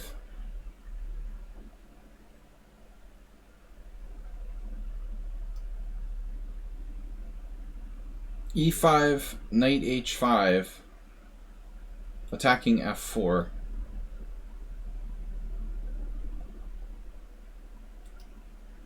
How bad is this for black? It's not that bad. Ironically, I didn't think black can do this, but he can. Bishop f7 check, king f7, knight g5 check, king g8, and after queen takes g4, black actually has the initiative after d6. This is very interesting. It's kind of like an offbeat line against the Mora Gambit. Maybe knight f6 is actually not such a stupid idea. It would throw people who played the Grand Prix attack off. But ultimately, white doesn't have to play e5 here. I mean, white can just make like normal moves. So he just castles. Yeah. I mean, we might transpose back to theory in some moment now. Castles. d3. I'm really surprised there's no games here. d6. And now you got games. So we transpose back. The move order may not be bad. Chess Falcon, it's too late. You guys have to not wait until the last minute to submit games. Tisk tisk. Everybody's waiting till the last minute, but it's not good. I have a 10-game limit, so we're a little backed up since last week's stream disintegrated in midstream. If you want to submit a game, I'll include it in next week. So we transpose to a line. Okay, this line has never had a great reputation for black, but I think, like, you know, some good players, including like Boris Gelfand, have probably played this.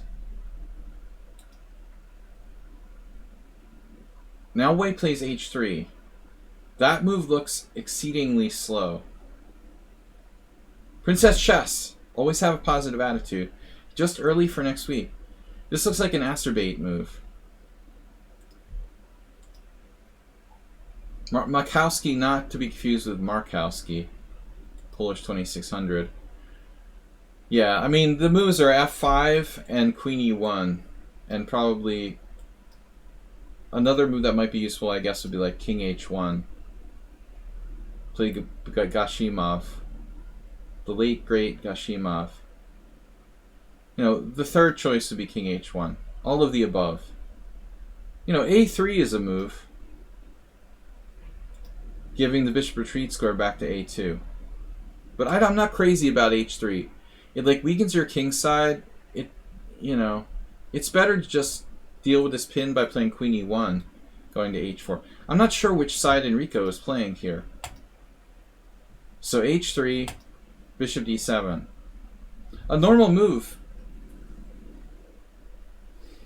But I think white's attack is rather dangerous. You know, black has to be careful not to play too routinely against this Grand Prix attack.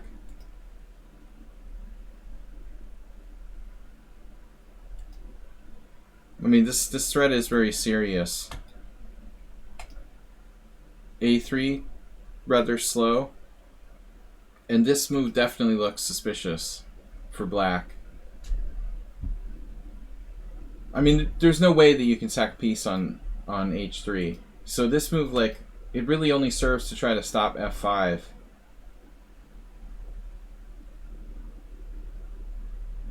But honestly, white might even try that anyway. You know, I wouldn't be surprised if white played f5 anyway. And then on pawn takes pawn, and we just got like knight h4. With a very dangerous attack, honestly. Well, anyway, like a somewhat dangerous attack, I would assume. Let's see. It's sound according to the engine. f5 is sound, even despite queen c8. So that's not really the right idea.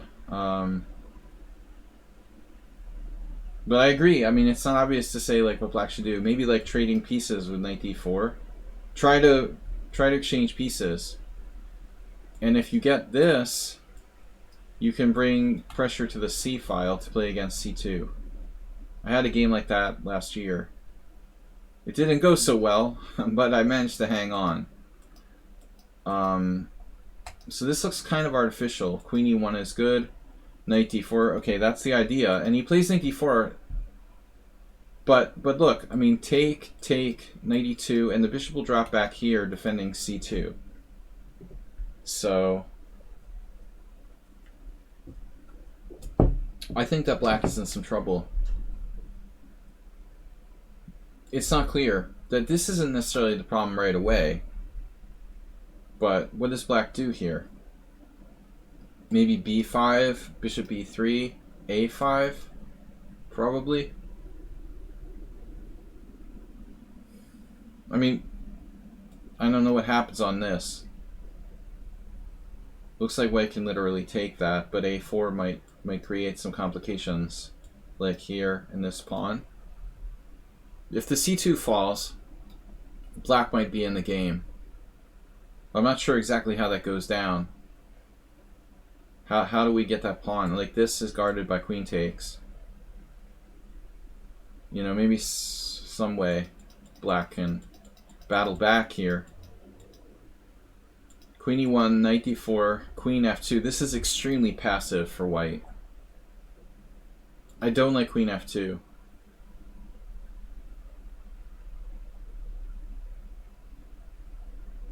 It feels very slow. Now black's got some counterplay.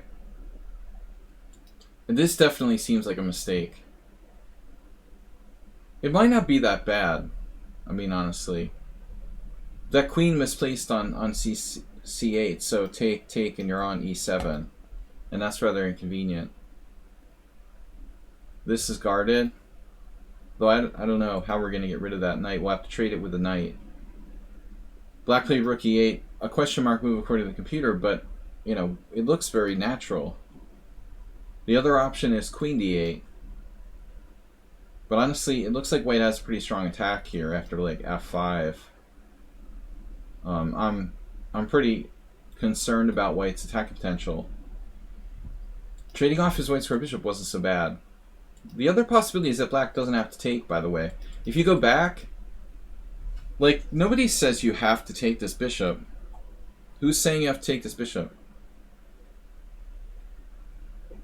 I just assumed that, but I guess black could play like rook b8, right? The bishop isn't really doing anything here. Maybe we shouldn't necessarily take on d5 for black.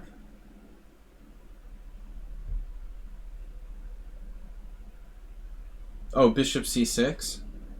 Okay. Yeah, it's a move. It looks reasonable, right? Sure. Black doesn't have to take. Take, here. That looks like an actual move, but I don't like the look of this.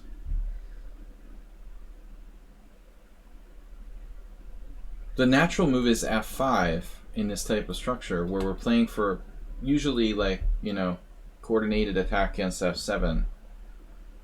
But instead we played e5. The problem with this is the white squares. Black has very good control of the white squares. We're putting like pawns on dark squares and blocking our own bishop. e5 is a positional mistake. This enhances our bishop on c1. You know, it's much more natural strategically. I'm not real worried about this. We have massive threats along the f file. White has to have a very strong attack here.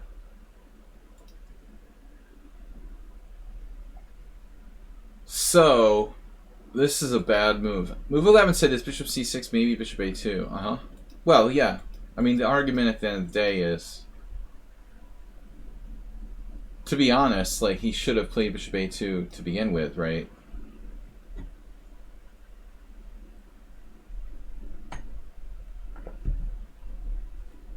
I mean, that's why we played a3 in the first place.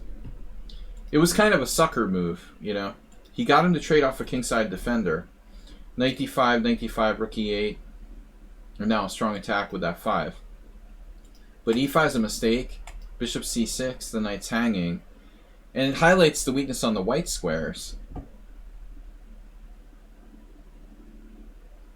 So white suddenly, like, strategically busted. He plays this. So if, when I say busted, you know, relatively speaking, bishop takes d5, knight takes b5. Sorry. My scroll is going crazy. I mean, this game is not over. But I like black's bishop pair at this point. Here is a good move by black. Knight d4, cd4.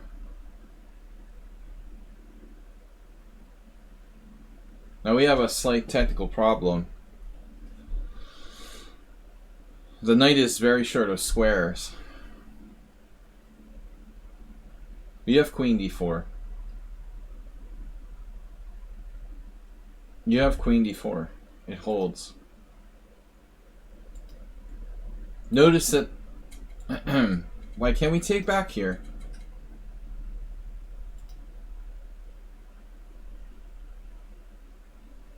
I mean, just simply recapturing looks okay. You can actually play... Maybe it's not okay, though. Queen d7. Maybe it's not okay. Very, very much so not okay. We're going to lose a piece. Oops. So that's important. Wow. If pawn takes pawn, queen d7, and white is going to lose a piece. Again, the light square weakness is highlighted there. So he makes a good move, I guess. This turns out to be a good move. Threatening knight takes check. But black, even if he lost the exchange, would have some compensation. Defending. Attacking the white squares. Nice. Yeah. So white is getting sliced here.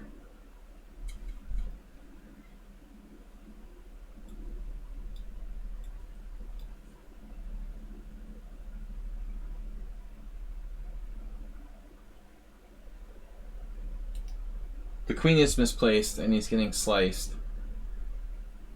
Queen is very, very short of squares. Looks like we only have b4. White is just barely hanging on. And material is equal. If White had time, he should play f5 and try to close it up.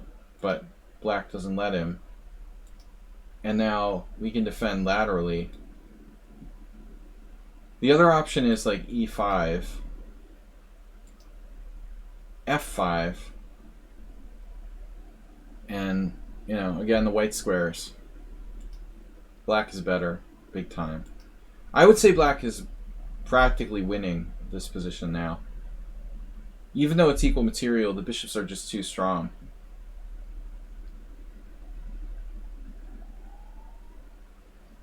This bishop pair is too strong. Black should be winning. You know, maybe he plays too fast here, I don't know. I mean, the pressure in the center, the two bishops on the diagonals, it has to be like +2. Wow, it's like +4 according to Stockfish. +4, Mom and Dad. You know, this is an anti-positional move, though. It looks kind of ugly. That's what the computer wants to do. He played this. So let's see what went wrong. Oh, d4 got an exclamation point. Wow. The point being, like, bishop takes d4, rook takes f5, wrecking black's beautiful pawn chain. There goes the pawn chain. And white remains with a strong blockade of e3. And this whole thing got stuffed up. See, it's very tricky. He's got this bishop that's blocked, and the other bishop's open. Black needs to make both bishops work, and it takes a lot of precision here. This was a move. That was what the computer wanted to do. You know, it's a very counterintuitive move. I mean, this looks stupid. It looks like you're giving him entry to good squares. I would want to be as fluid as possible, though. I wouldn't rush with e4 or f4, honestly. I think that black should probably try to keep fluidity.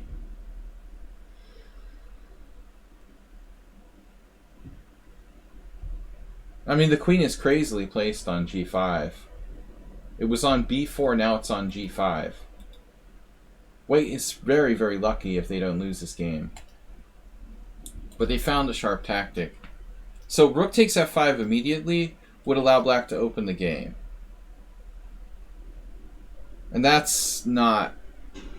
That doesn't look good. You know, I mean, these bishops are just devastating here. So this closes it up.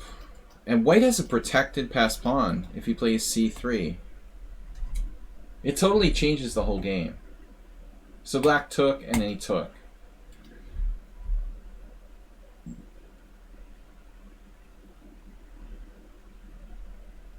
Even if black is better now, it's not by that much. White has this tremendous blockade of e3. Yeah, I agree. Bishop takes e3 is strange.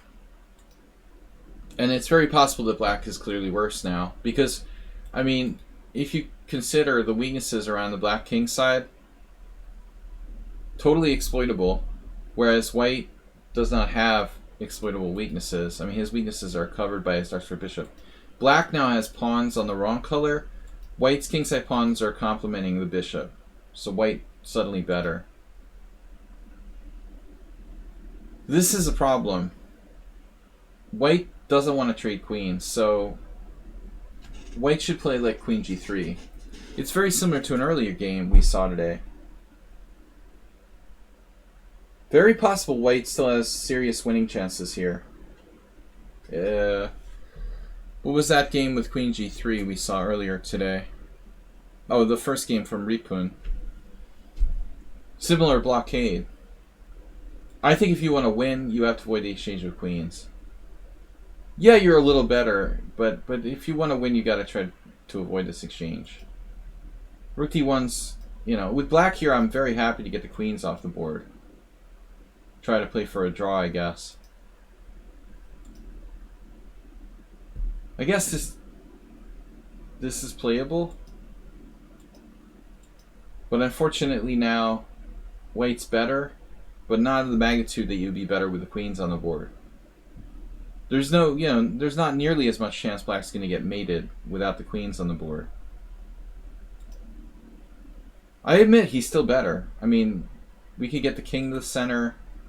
White has a better structure. The pass pawn's not going anywhere. We're connected on the d file. But we don't want to trade pieces, and that's exactly what he did. And now it's like Drawville. He actually wins a pawn. Yeah, I mean, that's interesting.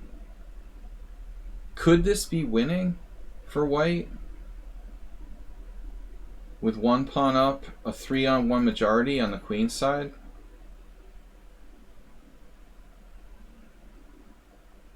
Black's got to run with the king quickly here.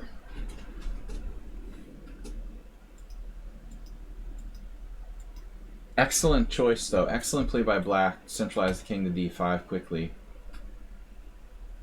I mean, white needs to get his king to b4, trade off the a pawns, and win. He needs to create 2 connected pass pawns, essentially. My gut instinct is that this is a draw. Split a and c pawns aren't going to win. There is a little tricky situation with that pawn.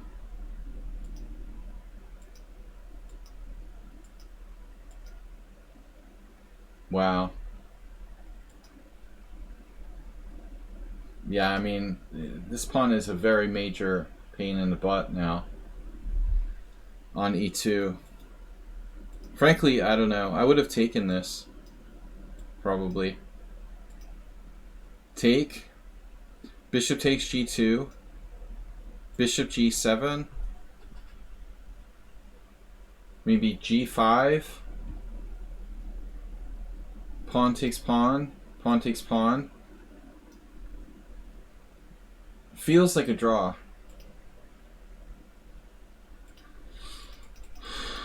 But I think the pawn's too strong on e2. It's going to be a draw anyway. Yeah, I'm not sure white was ever winning here.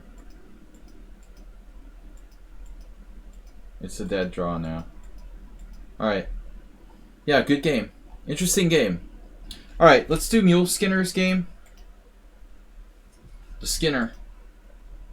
Is Mule Skinner in the list? No. Mule Skinner. This is another 90-30 game. Alright. C4 sack for white. I don't remember that. Wait, let's read this message. This is another 90-30 game I played last Sunday. My opponent had 0 rating, being better after the opening. It went on to be a really crazy blunderfest and mutual time pressure. Principal Skinner. BF Skinner.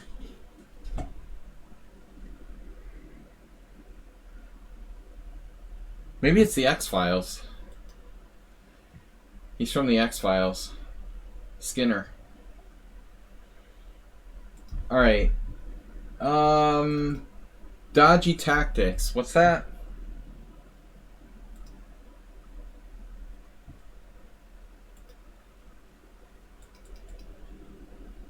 Okay, the Skinner is white. Let's flip the board.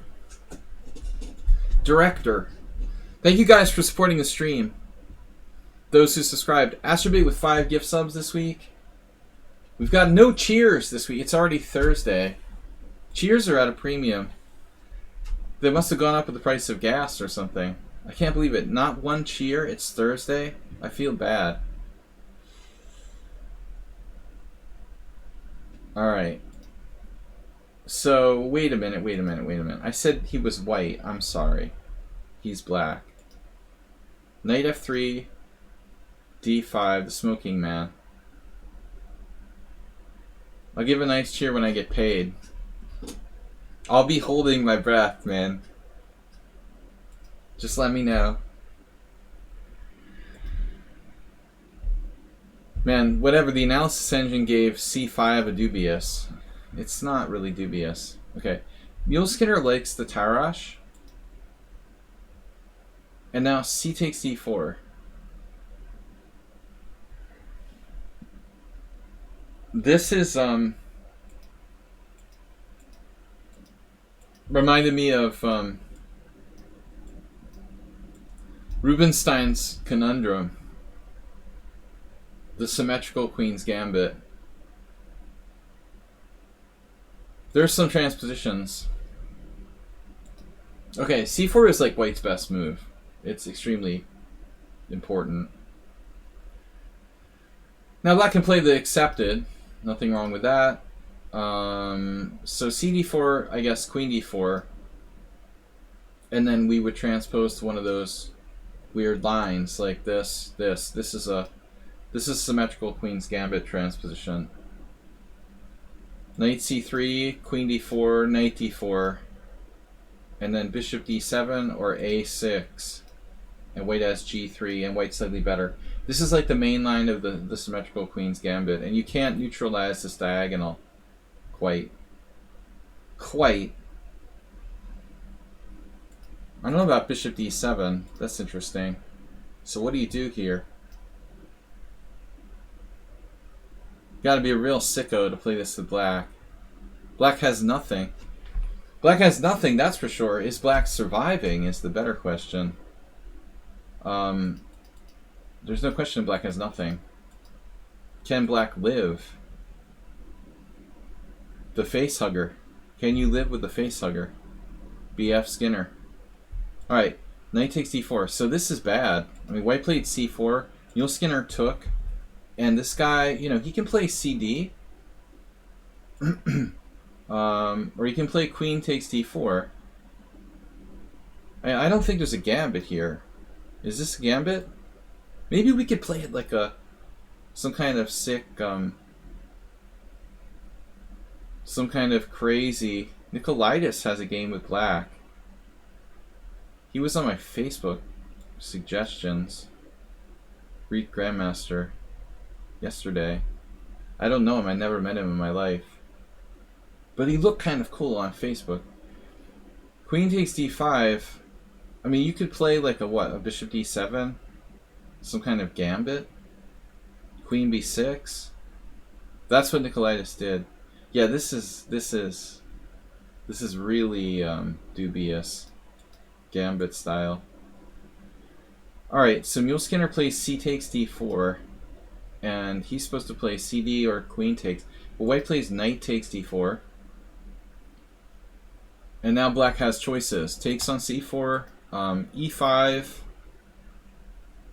e5 is some kind of symmetrical English, isn't it? e5, knight f3, d4, and then this acerbate trick with queen a5 check.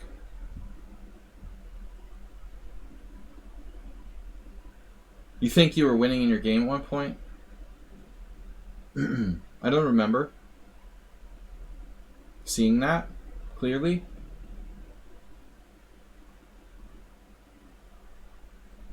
I think the takeaway from your game, Sumaher, you were better. I didn't realize it was by that much. King Shield rating with a party of 7. Welcome, King Shield. We're doing some analysis here on Thursday. So this is a main line, e5. What did he play? Black just plays e6. This is kind of lame.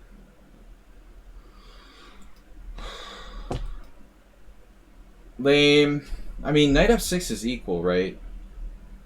Knight f6 is okay. I imagine everything is playable. Knight c6 is playable. There's a Delugi game. Kramnik beat Delugi. Max probably played d takes c4. No, he didn't. Interesting, because he's a Queen's Gambit accepted player. King Shield, thanks for subscribing.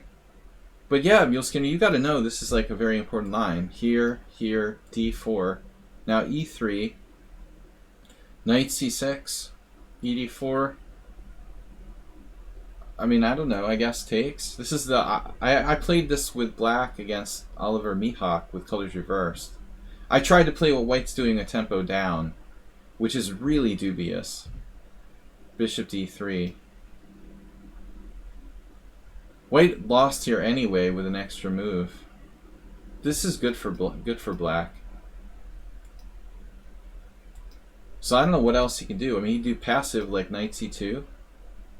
Maybe that's better. I don't know. What would Petrosian do? Can you play like g3 or something? It's too slow. It just looks bad for white. The engine claims this line. What's the problem here? e3, knight c6, ed4. So this is really literally the best line. Computer is claiming white is better after bishop d3. I mean, I find this a little hard to believe. That's not true. That is not true. You gotta let the engine run. It starts to say crazy stuff at first. But Muleskinner, this is too passive. e6, knight c3. Now you have e5 again. Oh man. e5 again. And then if here, I love this trick like with colors reversed. If knight takes here, you just close your eyes and you're like, wait, I just need to find a way. Wait, I need to find a way to defend my queen. Does queen e6 win? I am blindfold. Queen e6 looks kind of dangerous. I think there has to be a simpler move. Like here, defending f7. This like doesn't win a piece, or does it win a piece? Black's like winning a piece, right? Knight b5, a6. Queen a4. Maybe there's a better move. Bishop e4 check. This isn't going to work. Are we winning a piece here? a6, queen a4.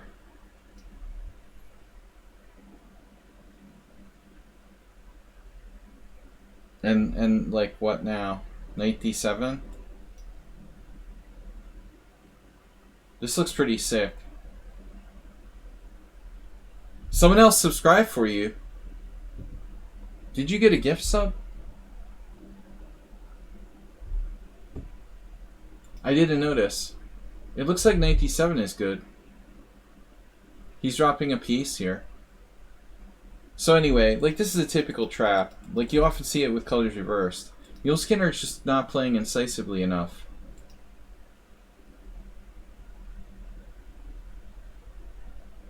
Ironically, like, still e5 is common. This is a very safe move.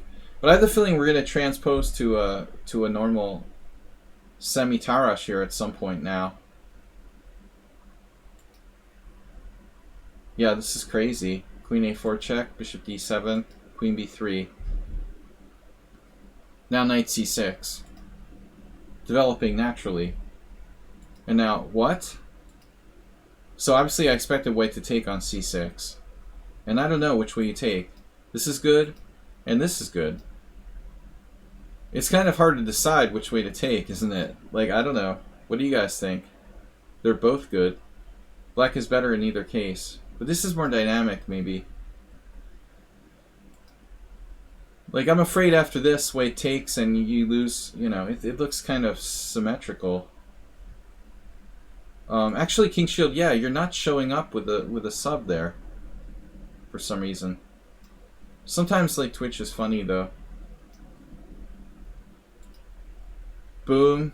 Boom. Yeah, so this is just an analysis variation. But this is crazy. He just, like, gives you his bishop for nothing. Bishop takes. G takes.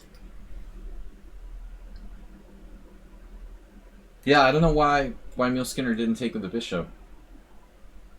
He has to play this and then you take back with the pawn, and black's just better. Just better. I mean, you just have a bishop for nothing. Muleskinner's much, much, much stronger with white than he is with black. And I attribute that to his knowledge of his systems. But I noticed that from like 4 years ago, or whenever he started playing on my stream. He's much stronger with... Well, his French is good. But this is his one weakness, actually. His play against d4. You really need to work on your d4 defenses. Because you don't know it as well as your other stuff. His French is actually quite good. But bishop takes f6, bishop f6, he didn't have to do this. This is still okay. I mean, white probably takes here. It's like a Chigorin. I still like black better, but I guess you're going to have to castle, put your king on h8. Here. And now knight out on a5. It looks alright, actually. Knight a5 is fine. So white should have played knight takes c6. You have to take with the pawn. And then e3. Or maybe... yeah, I guess e3. Presumably black is better here. But the king is a little bit difficult to find a long-term solution. Bijak, I'll keep you in mind for next week.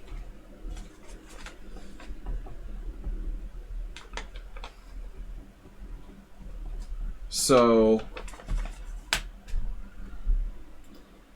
we're trying to get through the game. Still a few left here for tonight. This is good though. White just like lost his pawn. And ultimately, you know, king safety is our only issue.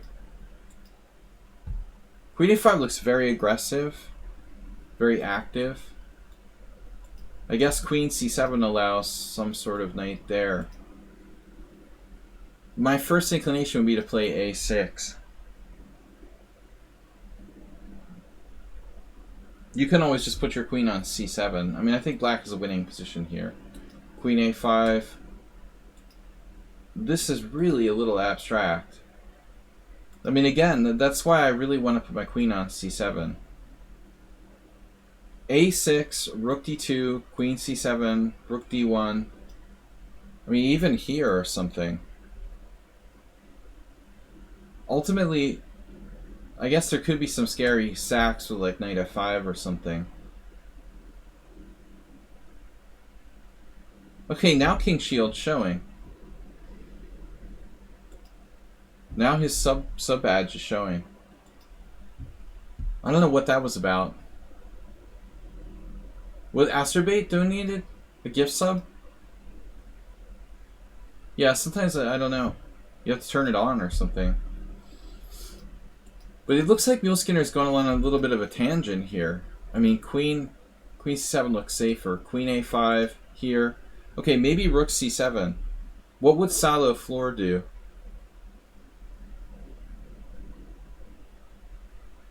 Another idea is f5 at some point, but I think ultimately you should castle and put your king on h8.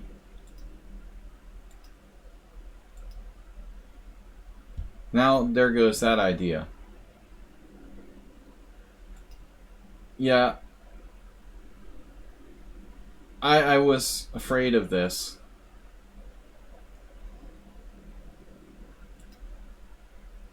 Wow. So the French defense player comes out in Muleskinner. Bishop c6 is really strong. But right now I don't like his king. So what is white supposed to do? Some sort of knight e2 and knight g3.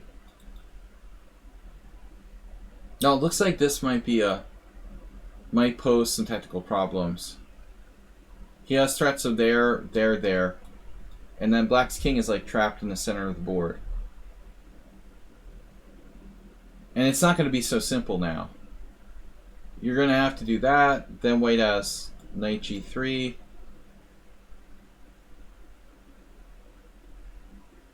And now white has to be kg to stay in the game, but I'm not sure, you know. I mean, it's still not that easy to coordinate without the black king. The black king's going to have to like walk over to h8 or hide on f7 or something. It's not that simple. I think ultimately black is clearly better, but not that easy. That's why I really like going back a ways here. When you achieve this position, even rook c8 probably not necessary. Why even play rook c8? I think your first order of business is to make sure that your king is safe, right? Instead of rook c8, probably a6 is a better move. You just protect pawns. As Nick DeFermian said to me, pawns should protect pawns, not pieces. So, this is the first rule. Rook c8's a nice move, but if you want to protect your pawn, I mean, your pawns would do the best job. Secondly, maybe we don't do any of that, but we just get our king to a safe position first. Honestly. Because, like, is he going to checkmate you here? Let's see. f4, king h8. Maybe f5 or something crazy like that. It's like a Richter rouser. Alright, maybe you play f5. Fine. You know, whatever. f5, rook f3, king h8, rook h3, rook g8, and rook g7. I mean, I think your king can be protected pretty well. I mean, I know this from the Richter rouser. So, the plan of putting king on h8 is reasonable. But maybe you can castle queenside too. Let's see. Maybe that's even better. So, he played this. What if you play like queen a5 right away? Not rook c8, but queen a5 right away. And then rook a d1, and then castles queenside. It's possible the king would be very safe on b8 as well. These are the options, but I think that's the first thing, you know, king safety. So let's see what happened. It's hard for black to coordinate. He went back to g3 anyway, okay. Well, anyway, he found a way to put the knight on g3. And best is queen g6. Dude, if you could trade queens, it's over. I mean, he's not going to trade queens. There's no way white is trading queens here. This is resignable if he trades queens. It's just resigns, you know. I mean, you're up a pawn with two bishops. There's no way white is surviving this. I would play this, you know, before I would trade queens. Probably has to play e4 and take his chances, I guess. So that's a mistake, and he just dropped the h7 pawn. It's a very serious blunder.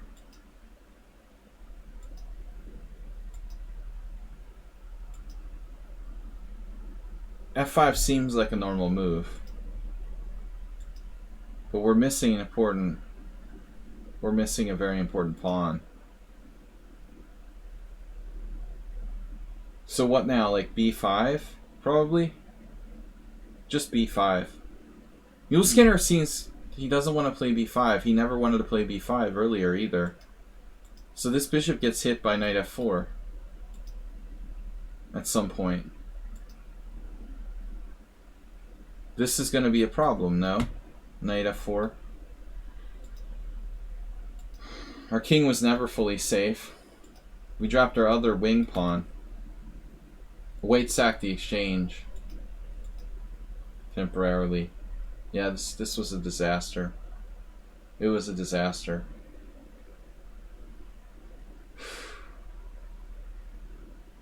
No, this was not the best game by Mule Skinner.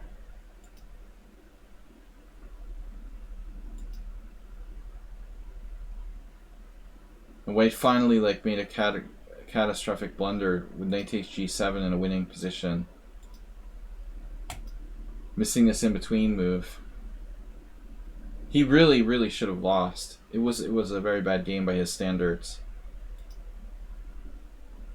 Even now, I mean, I would be a little scared. The black king is not safe. Juicebox, good to see you. b5, knight g3, a miracle. Yeah, I mean, what is black supposed to play here? Like, just queen b2? Queen b2, queen a6. It looks pretty messy. The engine says what? Queen e1. Oh, this is very subtle. I probably wouldn't see that in a long game. It's such a weird move. Black's better in that ending. So what happens on king h2? You take this. Wow. So the game was actually queen g4, a human move, rook d4, queen d4, and he blundered and lost. Man, that was not up to Mule Skinner's normal par. Now it's over. White should just resign. Yeah, very, very, very sloppy game. All right. What do we got left? Stuckow. We have Stuckow, and where were we? I hate Juicebox. What's going on? Nice to see you. I hate that I can't do like go back as easily on Google Chrome. Welcome to Halloween week. We've got Tarantula instead of Ponda today. Getting hungry. Guys, we got a couple games left and it's time for dinner. Your host is getting hungry. Alright. Boom. What am I doing Asturbates week? Oh my god. Asturbates week. Where is my study? Here it is. Okay. Bob Barker. So, we've got 3 games remaining. Ubatis, Stuckow. Actually, 4 games. Damn. How do we still have 4 games left? What? Alright, these are going to have to be a little bit faster. Ubatis against Heo. Hey! Not bad for an anti-gun guy. Yeah, Alec Baldwin jokes. Well, at least you're not selling t-shirts. So, the bishop c4 is really weak. e6 is a good move. Knight f3, a6. This is all okay, standard. a3 looks pretty lame. I don't know. You know, I mean, objectively, what to recommend here for white? Objectively, he should play like queen e2. Chichak has a game here, and this Slovakian guy, Rashik. That's like the best move, apparently. Anything else is fairly lame. a6. So I like the way that the Ubatis played this, with the queenside expansion. Bishop e7, putting pressure on e4. This is as good as anything. d3. And now I don't know where to put the knight. You know, you could go here or you could play for a hedgehog type of formation. This is a very strange move. Like, somebody explain to me what the heck that is. h3. I guess he wants to play like bishop f4 and bring it back to h2, but it's utterly irrelevant here. Knight f6. It's a closed Sicilian of sorts, right? And Ubatis just goes for the center, which is principled. The danger is that they get a symmetrical structure. And the guy goes right for it. He trades off his central pawn to go for symmetrical structure. E takes d5, e takes d5 now. Alright? If you're going to play this way with white, thematically you're putting pressure on d5, right? You're hoping that like black overextends himself. So, wouldn't it make more sense to play bishop g5? Or is it just my imagination? Can somebody tell me how you defend your d5 pawn here? I guess you go c4 or something? Is this a problem? Do you have a problem? Well, actually, I don't know what Ubatis would have done. What would you have done, Ubatis? Spectacular Camel? Master of Cheapos?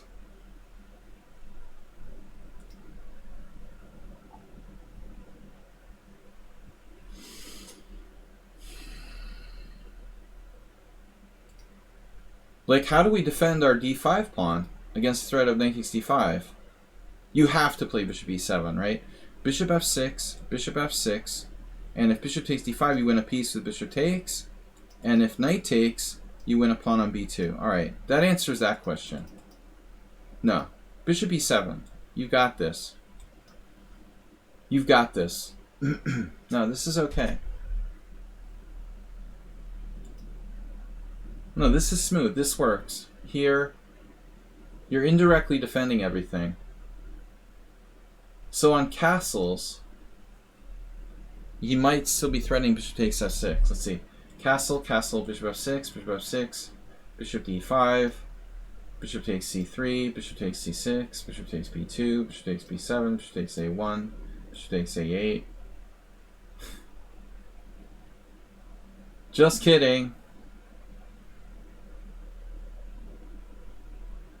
I think we lost something. Alright. No, but seriously.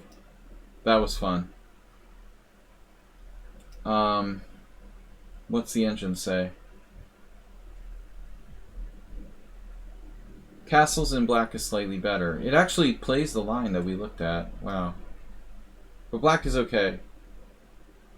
So bishop f6, bishop f6, bishop d5, bishop c3, bishop c6, and now you just take back.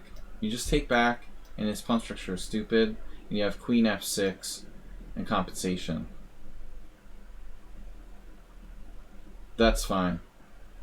Dodgy tactics. Anyways. So there's no problem. But anyway, this is a bad move. It's passive. I mean, black could play like c4. Dude, you could play c4 and you're better. Like, right? Like, just kill his bishop on a2. You have to be slightly better. Bishop e7, castle, castle, and now white plays queen c1. And I'm sorry? Are you playing another kind of chess? Like, what is going on in that diagonal? What is he doing? Is he like... He's secretly avoiding bishop g4, or... Is this a weird move, or is it my imagination? That's just too deep for me, man. Queen c1. Triplet slam. Subtly piling up on the c1 h6 diagonal. Rook e8. And then knight e2. You know, all this did was like take his queen away from protecting that knight on f3. Very bad move. So this is a typical maneuver in the like Gioco Piano, and also this variation, right? He's playing a Gioco Piano style position. So the maneuver in 82 is actually pretty common. But this queen c1 was like the guy literally... He literally like was pretending you were fianchettoed or something, you know? No, I mean, I think he's just like robotically playing the same way he would against a black fianchetto. I don't know. He would normally go here or something. Yeah, maybe he's defending b2. I don't know. It's very bad. So Yabatis opens up this diagonal. He also opens up his opponent's diagonal. But I think, you know, one is a little more relevant than the other. Knight g3, bishop f8. Because of knight f5, he's being careful. Bishop g5, h6, and now this actually looks kind of interesting. Theoretically, he could have played bishop h4, because you can't go here. You get hit by knight takes g5. So as weird as that looks, it might have not been that easy to answer that. You might have a little bit of a problem here. Believe it or not, bishop h4 white is better. That's a really exceptional move. But he takes, and takes, and now knight e4, no, knight h5. But that giving up the dark squared bishop wasn't really great. Here, knight back. You know, in retrospect, like, this seems better, right? Here, bishop d6, and then here, and then, well, the c5 pawn is hit, so you can't just go anywhere. You can't go back here without dropping your c5 pawn. So the problem is, if you retreat, you have to go back here or back here to f8. So he just didn't retreat. He sacked the exchange. Nice move. There's this theme. And the fact that white's queen is over there instead of defending f3, which it should have been doing. d4. That was a nice exchange sack, man. Queen takes, and then this long diagonal. But now Ubatis messes it up. White plays rook e1, and there's this one little thing that can save white. It's that bishop coming to d5. And Ubatis is sloppy here. He was too focused on attacking g2. If he had played queen f5, it's like clear advantage to black. c4 is coming, the long diagonals, and slowly, like bishop f4, what happened in the game, it would have been massive advantage to black. But he gave white a chance to play bishop d5, and white missed it. This would have neutralized black's initiative, and white would have been alright. Probably bishop d5, queen f5, bishop e4, I guess. So that's a huge opportunity white missed. He played this, queen f6, then he goes back, and now it's too late. Bishop f4 here, and boink. I liked c4. I think this is over. Like, it's over. Your rook's coming over, you got that, the two bishops on the long diagonal. White just can't survive. But Ubatis played knight e5, knight e5, bishop e5. And it gives him a chance to get his queen out, and that's what happened. So a second chance to like defend himself. Bishop d6, and now bishop d5 loses to g6, I guess. No.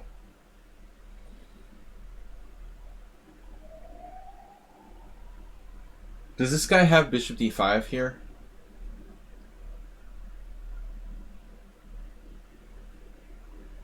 It looks like bishop d5 may still survive. Wow. Because g6, queen f3. I think you're probably like in trouble, actually.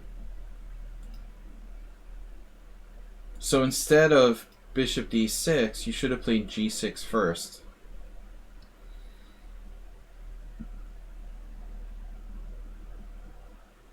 No, you can't. Your bishop's hanging. Sorry.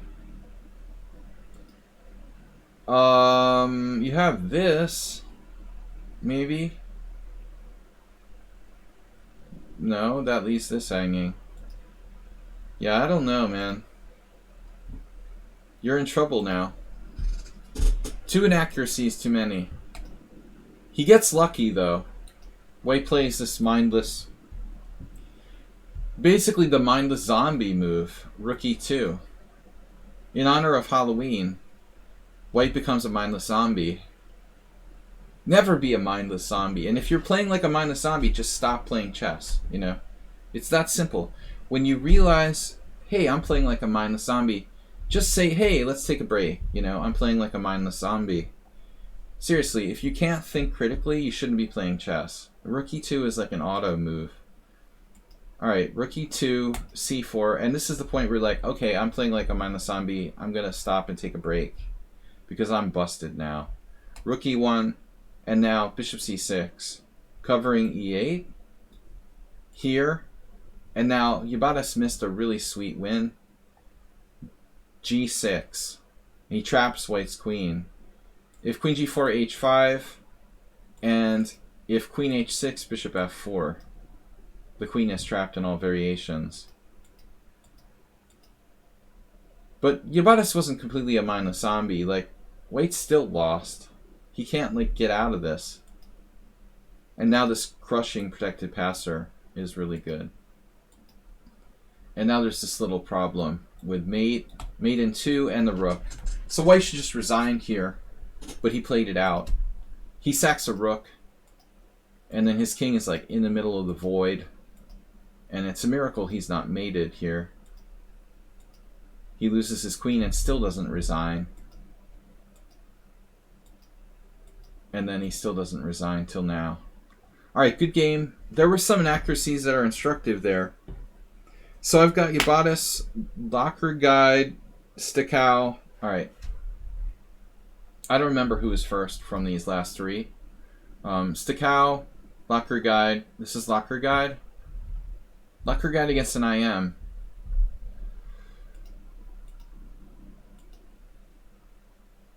Okay, I mean, this is a cop-out. You know, e5 is critical against Alyakin, but knight c3 it's okay. d5 takes. Also interesting is e5. You know, it's funny. Nobody plays this variation. But e5 is really, really complex. I think... I don't understand why no one plays this move. I guess because this tends to be kind of drawish. That's the problem. But actually, even this variation you can play here, knight e2. No, it's very, very weird. Alright, anyway, this is common. Take, take. And now Locker Guy is playing what? What is this? I mean, I get a lot of beginners who play this move, but seriously, this is not a common move. It's playable, but not dangerous. I guess he's just playing against the title player, who's 2700, so he wanted to like play safe. Knight takes d5, queen takes d5. What is this? Bullet chess or blitz? It's 3 plus 2. No, 5 plus 2. It's 5 plus 2. I mean, this is a totally harmless variation. What is this? Wow. Locker Guide sacrifices... I thought he was trying to be safe, but he's like playing something random. He sacrifices his g2 pawn. Bishop f3. Interesting. It reminds me of the time that Justin Sarkar played this against Alexander Ivanov. They had a game where Sarkar did this. Take, queen takes, knight c3. He played queen e6 check against Ivanov. I was like, what are you doing? And then he played like here, and then here, and then like took this pawn and got annihilated in like 20 moves. I mean, this is similar. You know, really strong initiative for white. Is the bishop e2 thing sound? My gut instinct is that it's playable. It may not be 100% correct. But it looks like white has, you know, kind of coffee house level compensation. The kind of thing that might be reasonable, like the 3 a.m. variation or something. Objectively, it's not correct. Black also has queen g5. I guess we should consider this. No? Counterintuitive in a way. Is there any sense in like check on a5? Probably queen g6 is the right move. No, I don't think it's objectively sound, but it's playable. Dr. Tripchance. But I think black needs to be, you know, careful here. This move immediately looks a little bit suspicious to me. But I mean, there is something strange about black's queen being on g6. This is not a standard position. Something about knight c6 looks weird, though. But I don't know what exactly black should play. I mean, honestly, like, c6 looks like a very safe move. I would assume we pretend it's the Caro-Kann.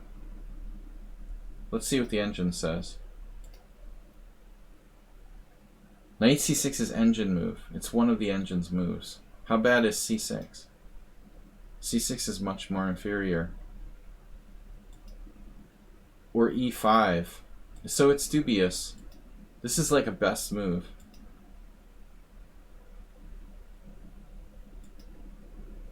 This is just... It looks...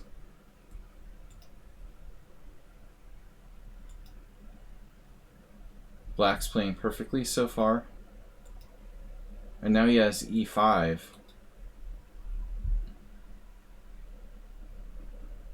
Maybe he should play that right away.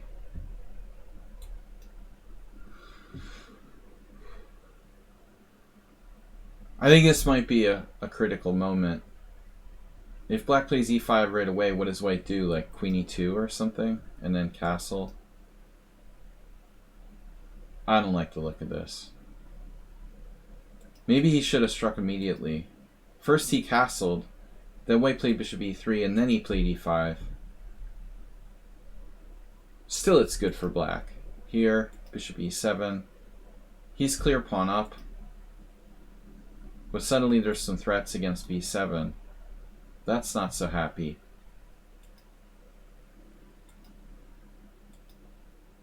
Very systematic play by black, though.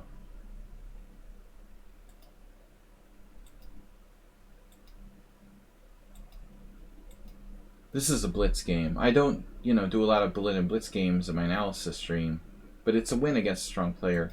g6, bishop d3. It looks like white is objectively worse. Maybe lost. In this position, I really like to trade queens, but I guess white has queen d4. So if you play queen c6, well, I mean, probably white's lost. Objectively, he's -4. So it's not really a good game. The game was bishop takes c6, queen d4, threatening mate, and black should just... This is crazy, dude. He just overlooked queen a7. I mean, you gotta trade queens. You're up a pawn in an ending. I mean, that's nuts. He allows queen a7 check. It's very, very dangerous. That's crazy. I guess he saw this or something. I don't know. Check. Check. And now his king is out in the middle.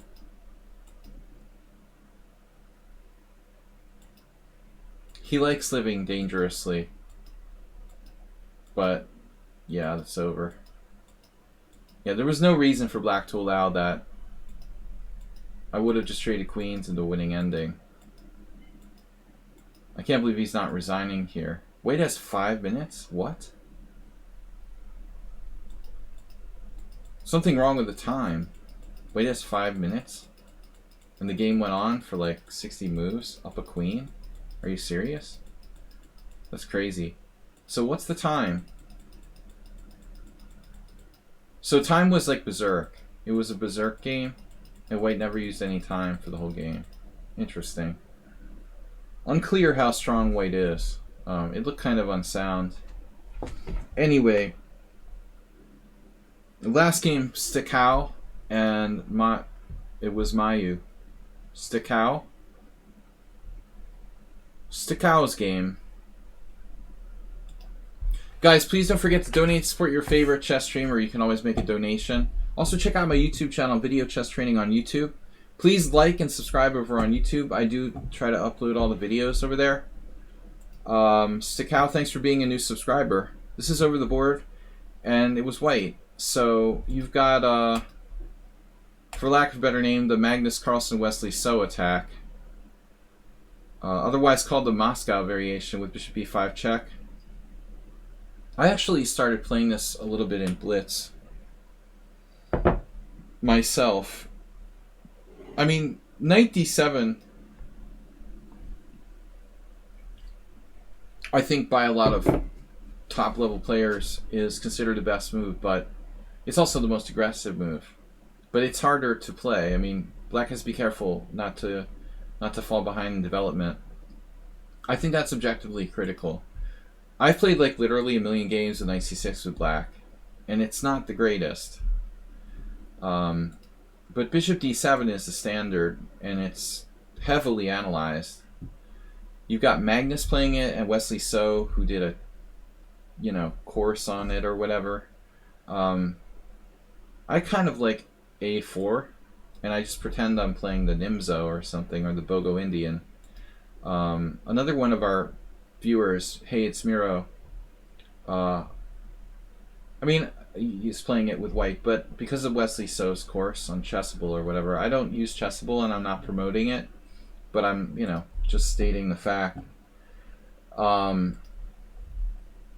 Bishop d7, c4 is also a move, like the Bogo. I think if I were white and I played this variation, I would mix it up and try different lines. New England master John Curdo, who's now up in his 80s, I don't know if he can play anymore, but He even used to play like queen e2. John was playing this before it was even trendy. Anyways, bishop takes d7. Now, both captures are possible. Queen takes, and then c4. This is main line. So now,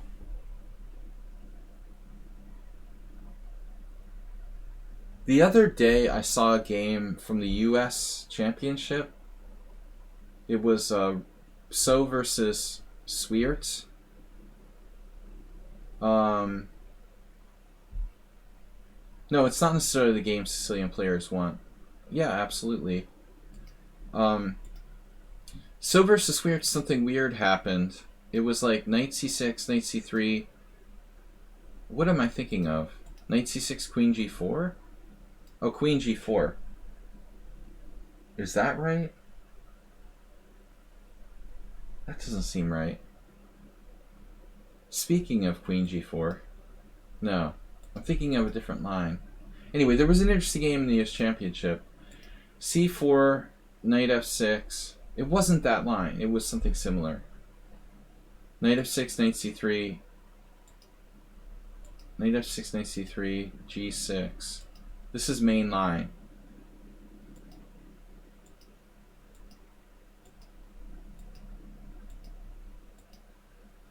So, you know, this is actually a little similar to a line in the King's Indian.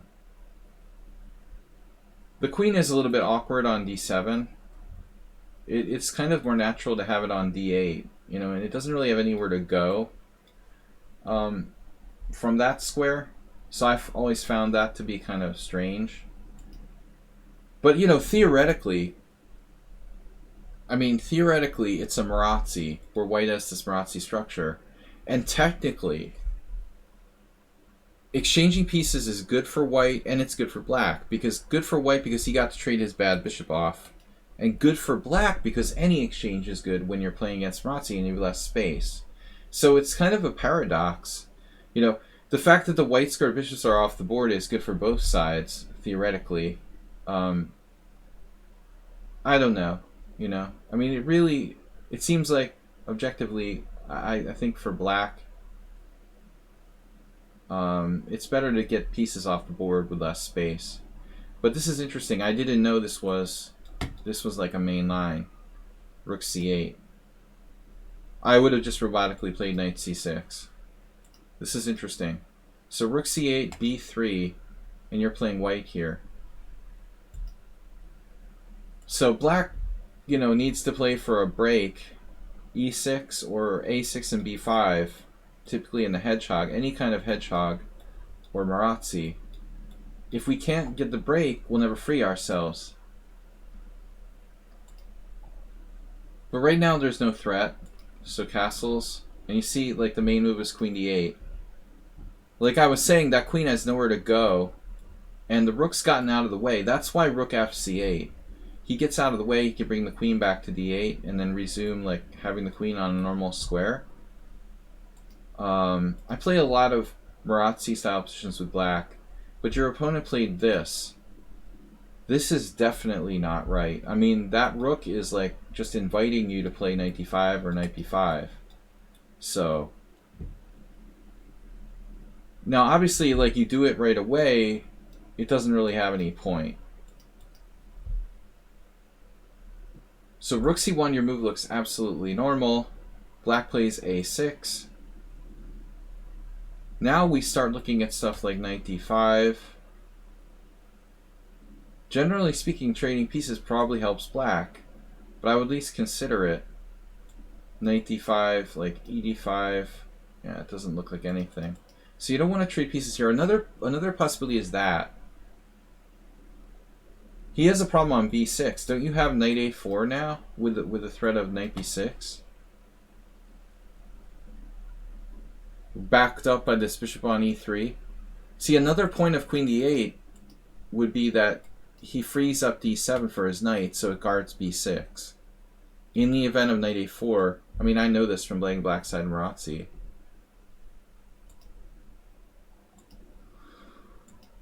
So I suspect this is a very dangerous move.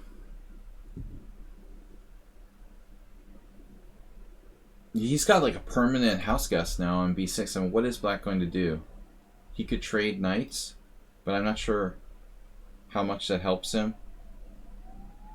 Ironically, you have knight b6 there. Ouch. Okay, never mind.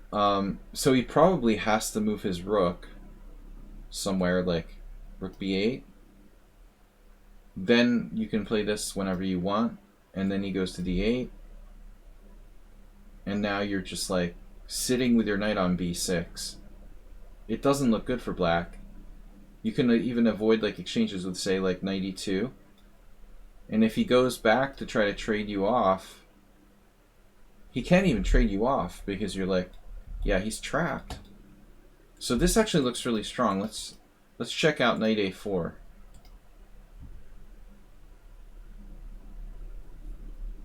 It's up there. Peter's looking at knight e2. It is the best move. It likes knight de2. Better than knight a4.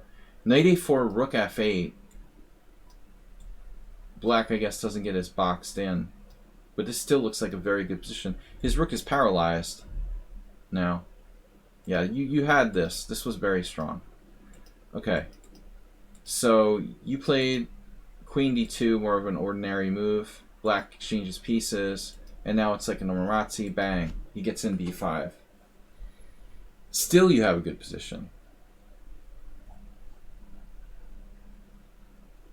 But I think you still have a good position because there's another problem with the d5 square. Don't you have bishop takes f6 here? This is the game. Bishop f6. Maybe he should play pawn takes f6. Honestly. I don't know. Okay. Bishop f6, knight d5, rook c6.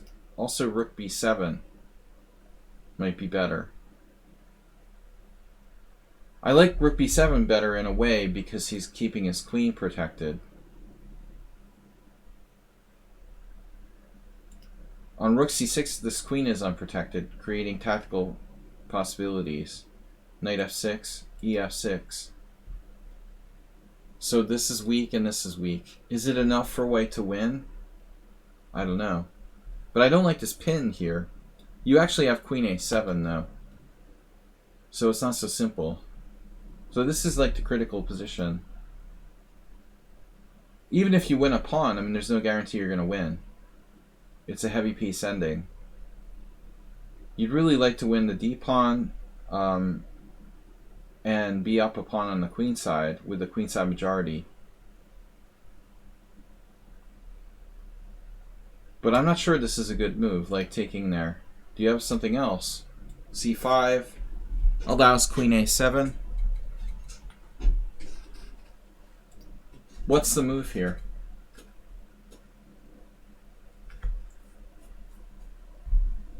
So here, I mean, black has tons of moves. Black can play this.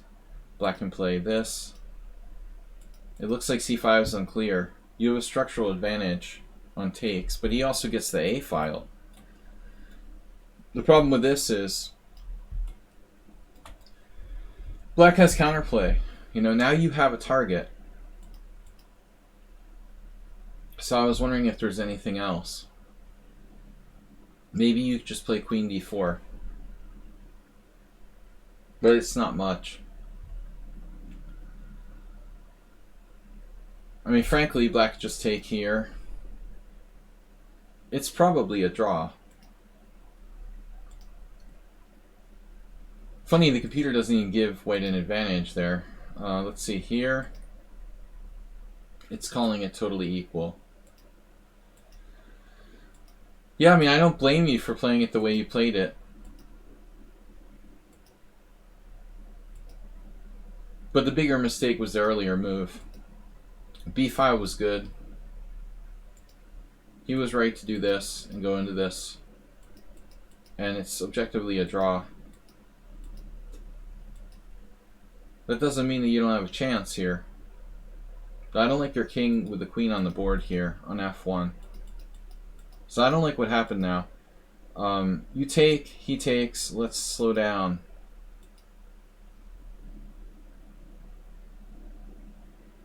Here, maybe you have a better way of playing it. I don't know.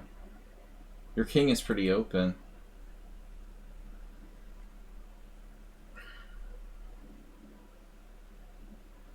You have some weird moves. I mean, you could play like rook f2.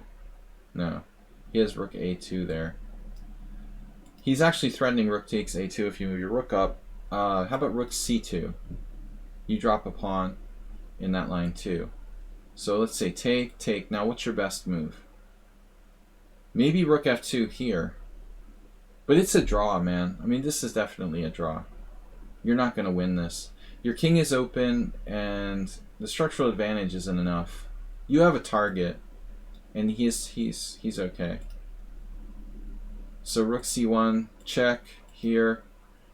You know, theoretically you could win if conditions are met. Like, you centralize your king, and he trades queens, and everything's cool. Rook c2. And now trading queens, yeah. He's not going to let you trade queens if he's smart. g3. Now he undoubles his pawns.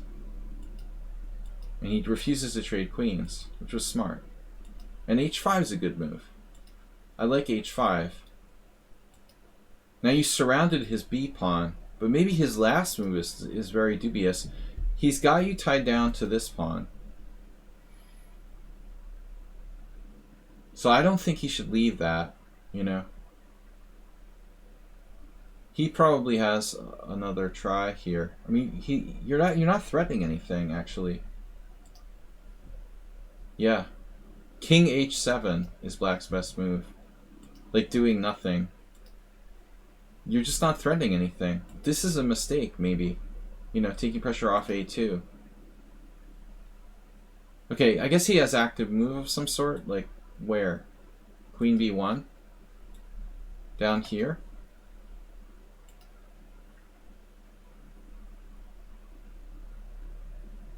Wow, he's sacking b4. What about this? Your king is pretty open. Wow. Yeah, I'm feeling ill. You have g4.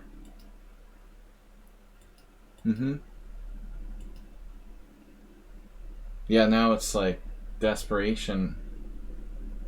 Are you lost here?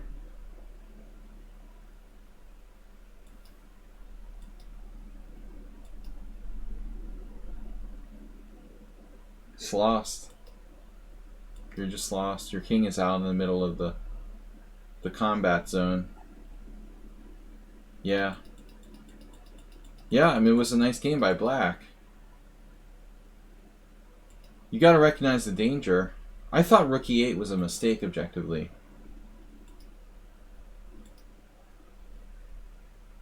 And you probably can't lose here if you're careful. Maybe you should even play h4 objectively. And there's some scary moves, like he has this. But he's never winning, right? Well, he does have a passed pawn. I mean, that's a little disturbing. Black has a passed pawn and you don't, you know, in this position. For example, rook e3. What's happening? Black's slightly better. If you're really careful, you won't lose, but you're actually worse here. So this was a bad judgment. Now, maybe you're still hanging on if you don't take the pawn. That was nicely played by black. And now you're probably lost. What about, yeah, g4 looks like a solution, but after this, I don't see how you can save this position. I think you're lost. That's pretty sick. It's objectively lost. Computer sees a ways to save it. Wow. Queen d4 check. That's the game. King g8. And now queen e5. With this mating threat, keeping him tied down to the rank. Man, I mean, that's insane. Check. King h3, queen f1 check. King h4, you can actually walk up. Very hard to find this. Almost superhuman. That's super hard to find. G4 take here. Check. What about king h7, by the way? Does he have to go to the other one? Wonder if king h7 could be better. The engine claims king g8 is better. That's amazing though, so that's the only way to save the game. You have to find queen e5. That's hard, dude. And this looks like you're probably getting mated, but you're actually not.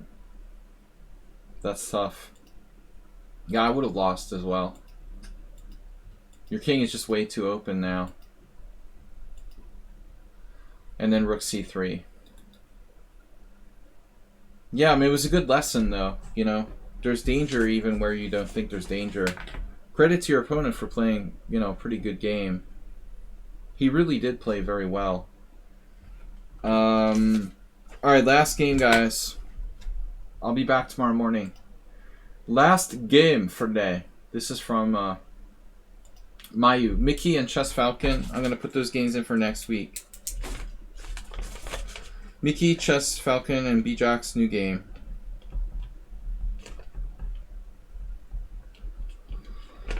Because I can only do 10 games in one stream. Alright, last game for today. This is Mayu playing black. New subscriber to the stream. Ah, bishop c4. Yes, my favorite move. As I said earlier, I just don't like knight f6 as much. I'd like it, but I just can't really find a great way to play against this. Bishop c5 seems correct. Wow, this looks familiar. Oh no, wait, something's wrong here. Wait. c3, knight f6, castles is a blunder, of course. You have to play knight takes e4. I've actually blundered this myself with white. You had to work and you missed the Halloween gambit. That's the thing that sucks about work. Mayu, this is the refutation. You have knight takes e4. And white doesn't have enough comp. Here, d5. D takes c, d takes c4. I think I've had this position with both colors in Blitz, and it's just better for black. Yeah, a lot of people like aren't thinking when they're playing, and they automatically make this move. They're playing too quickly. Castles allowing knight e4. So castles is a mistake now. You know, white's probably better after d4. I would think here you ought to well, you have to take the pawn basically. If you don't want to take the pawn, you need to reinforce your center with something like d6. That's more solid. I don't like giving up the center here. Take. We have a problem. I mean, now there's no bishop e4 check. We're in trouble. Felikazi Laszlo versus Jula Mester in 1995. Mester Jula is actually on the team that I'm playing on Sunday. I don't see why he would allow this, but that was a long time ago. Wow, this looks bad for black. e5. We're just in a lot of trouble here. Mester Jula's opponent played rook e1. That's just totally nonsense. Are you kidding me? What about knight e4 d5? What about this? Wow. Knight e4. Man, I don't know. That's a fishy game for 2300s. That looks fishy. Why would Mr. Jula miss two good moves? Maybe it was like a friendly draw in a team championship or something. Why? That was a long time ago, though. Alright. e5. Yeah, white's just clearly better. And this is super passive. Looks like you're just rolled after d5. I mean, black has to be lost here. This is lost. It's like a Morphe game. d5, game over, man. d5. This looks horrible for black. This is out of the question. Your knight would be shut out. And then bishop h7. So your only chance would be to go here and try to huddle up on the king side. But this is a very bad position. That is a spider. Scaver sen. Yes, it's Halloween tarantula spider. He's our thematic helper. Maybe knight b8 even. Yeah, but anything but not knight a5. This is terrible for black, though. Black just rolled. Knight e8, knight c3. That's a terrible blunder. I mean, you're giving black a chance to live. You know, allowing black to play d6. It's like a huge blunder. I mean, black is basically lost after d5 for all intents and purposes. And you play knight c3 robotically and allow d6, and now black has a chance to fight back after d6. This is massive. And black goes from lost to like clearly worse. It's a lot better to be clearly worse than lost. Bishop f4. I mean, isn't bishop g5 kind of strong? Or is it just my imagination? That looks like an issue. You know, this is definitely no good. So I suppose your only move is queen d7. I'm still not liking black's chances against Paul Morphy here. Bishop f4 not so critical. Takes. White is 2300. White is like handicapped or something. He's like handicapped. Maybe White was playing blindfold. He was definitely like underestimating his opponent. I mean, this is really sloppy. Bishop takes c5. I mean, still White has good central control. But black's alive now. So if knight e5, we could play this, right? You could play knight e5. I'm not thinking there's a problem there. Take that bishop. I don't know where I got the spider. I think the Budapest Zoo. You're gonna have to stop by the Budapest Zoo. The Budapest Zoo gift shop. He was born there. Alright, d5, knight takes c5. Yeah, I mean, white is just ruined his whole advantage. And now rook e8 makes me a little nervous. I'd rather not like weaken that square. So honestly, like this looks like a move. Maybe like locking down that blockade square. Let's see what the computer says. Queen d6. Rook e8 is actually okay. Just be careful about f7. Yeah, white did not play like a 2300. Bishop d4, knight e2. Yeah, I mean, you're just better. The acerbate knight.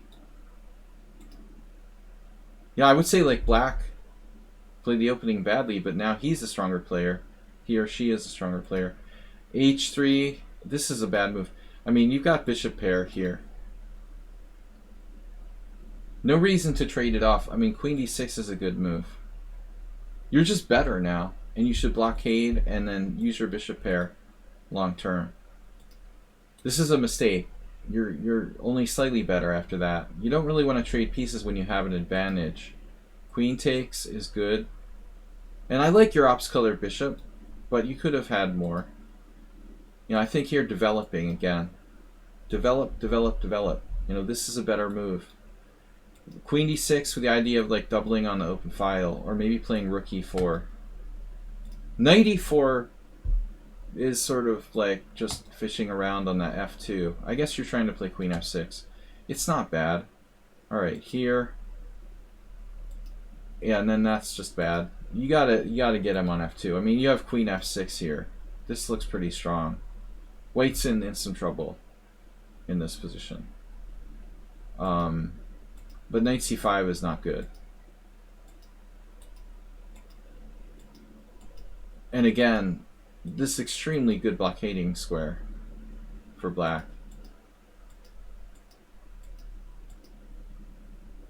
And I admit that pawn on d5 is strong, but I don't know if you want to like open this up for white. That seems very counterintuitive. If you just play like a5 and blockade, you know, on the dark squares with like knight d6, I mean, black is better. But this is dangerous, you know, opening his bishop up on the long diagonal. In general, I like the idea of getting rid of powerful central pawns, but this particular case, I'm not sure you want to open that up. G4 is crazy. I mean, maybe G3 I would consider for white, but not G4. The dark square diagonal here. And then it's like drop the queen. No. Rook takes D1. Rook takes D1. There's back rank. Oh, he dropped the queen. He forgot this was covered. And it's over. Yeah. Yeah, so that was a very bad opening. Black's eventually going to take the A pawn. That was pretty funny.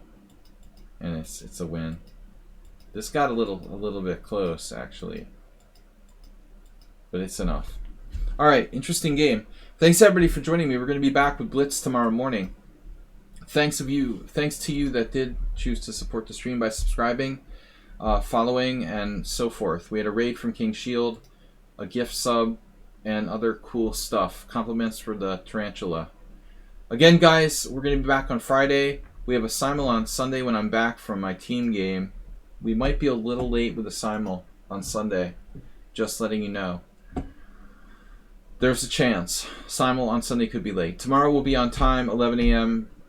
Friday Blitz challenges. Thanks to Mr. Coffee, Asterbait. Thanks, everyone. We'll see you tomorrow morning.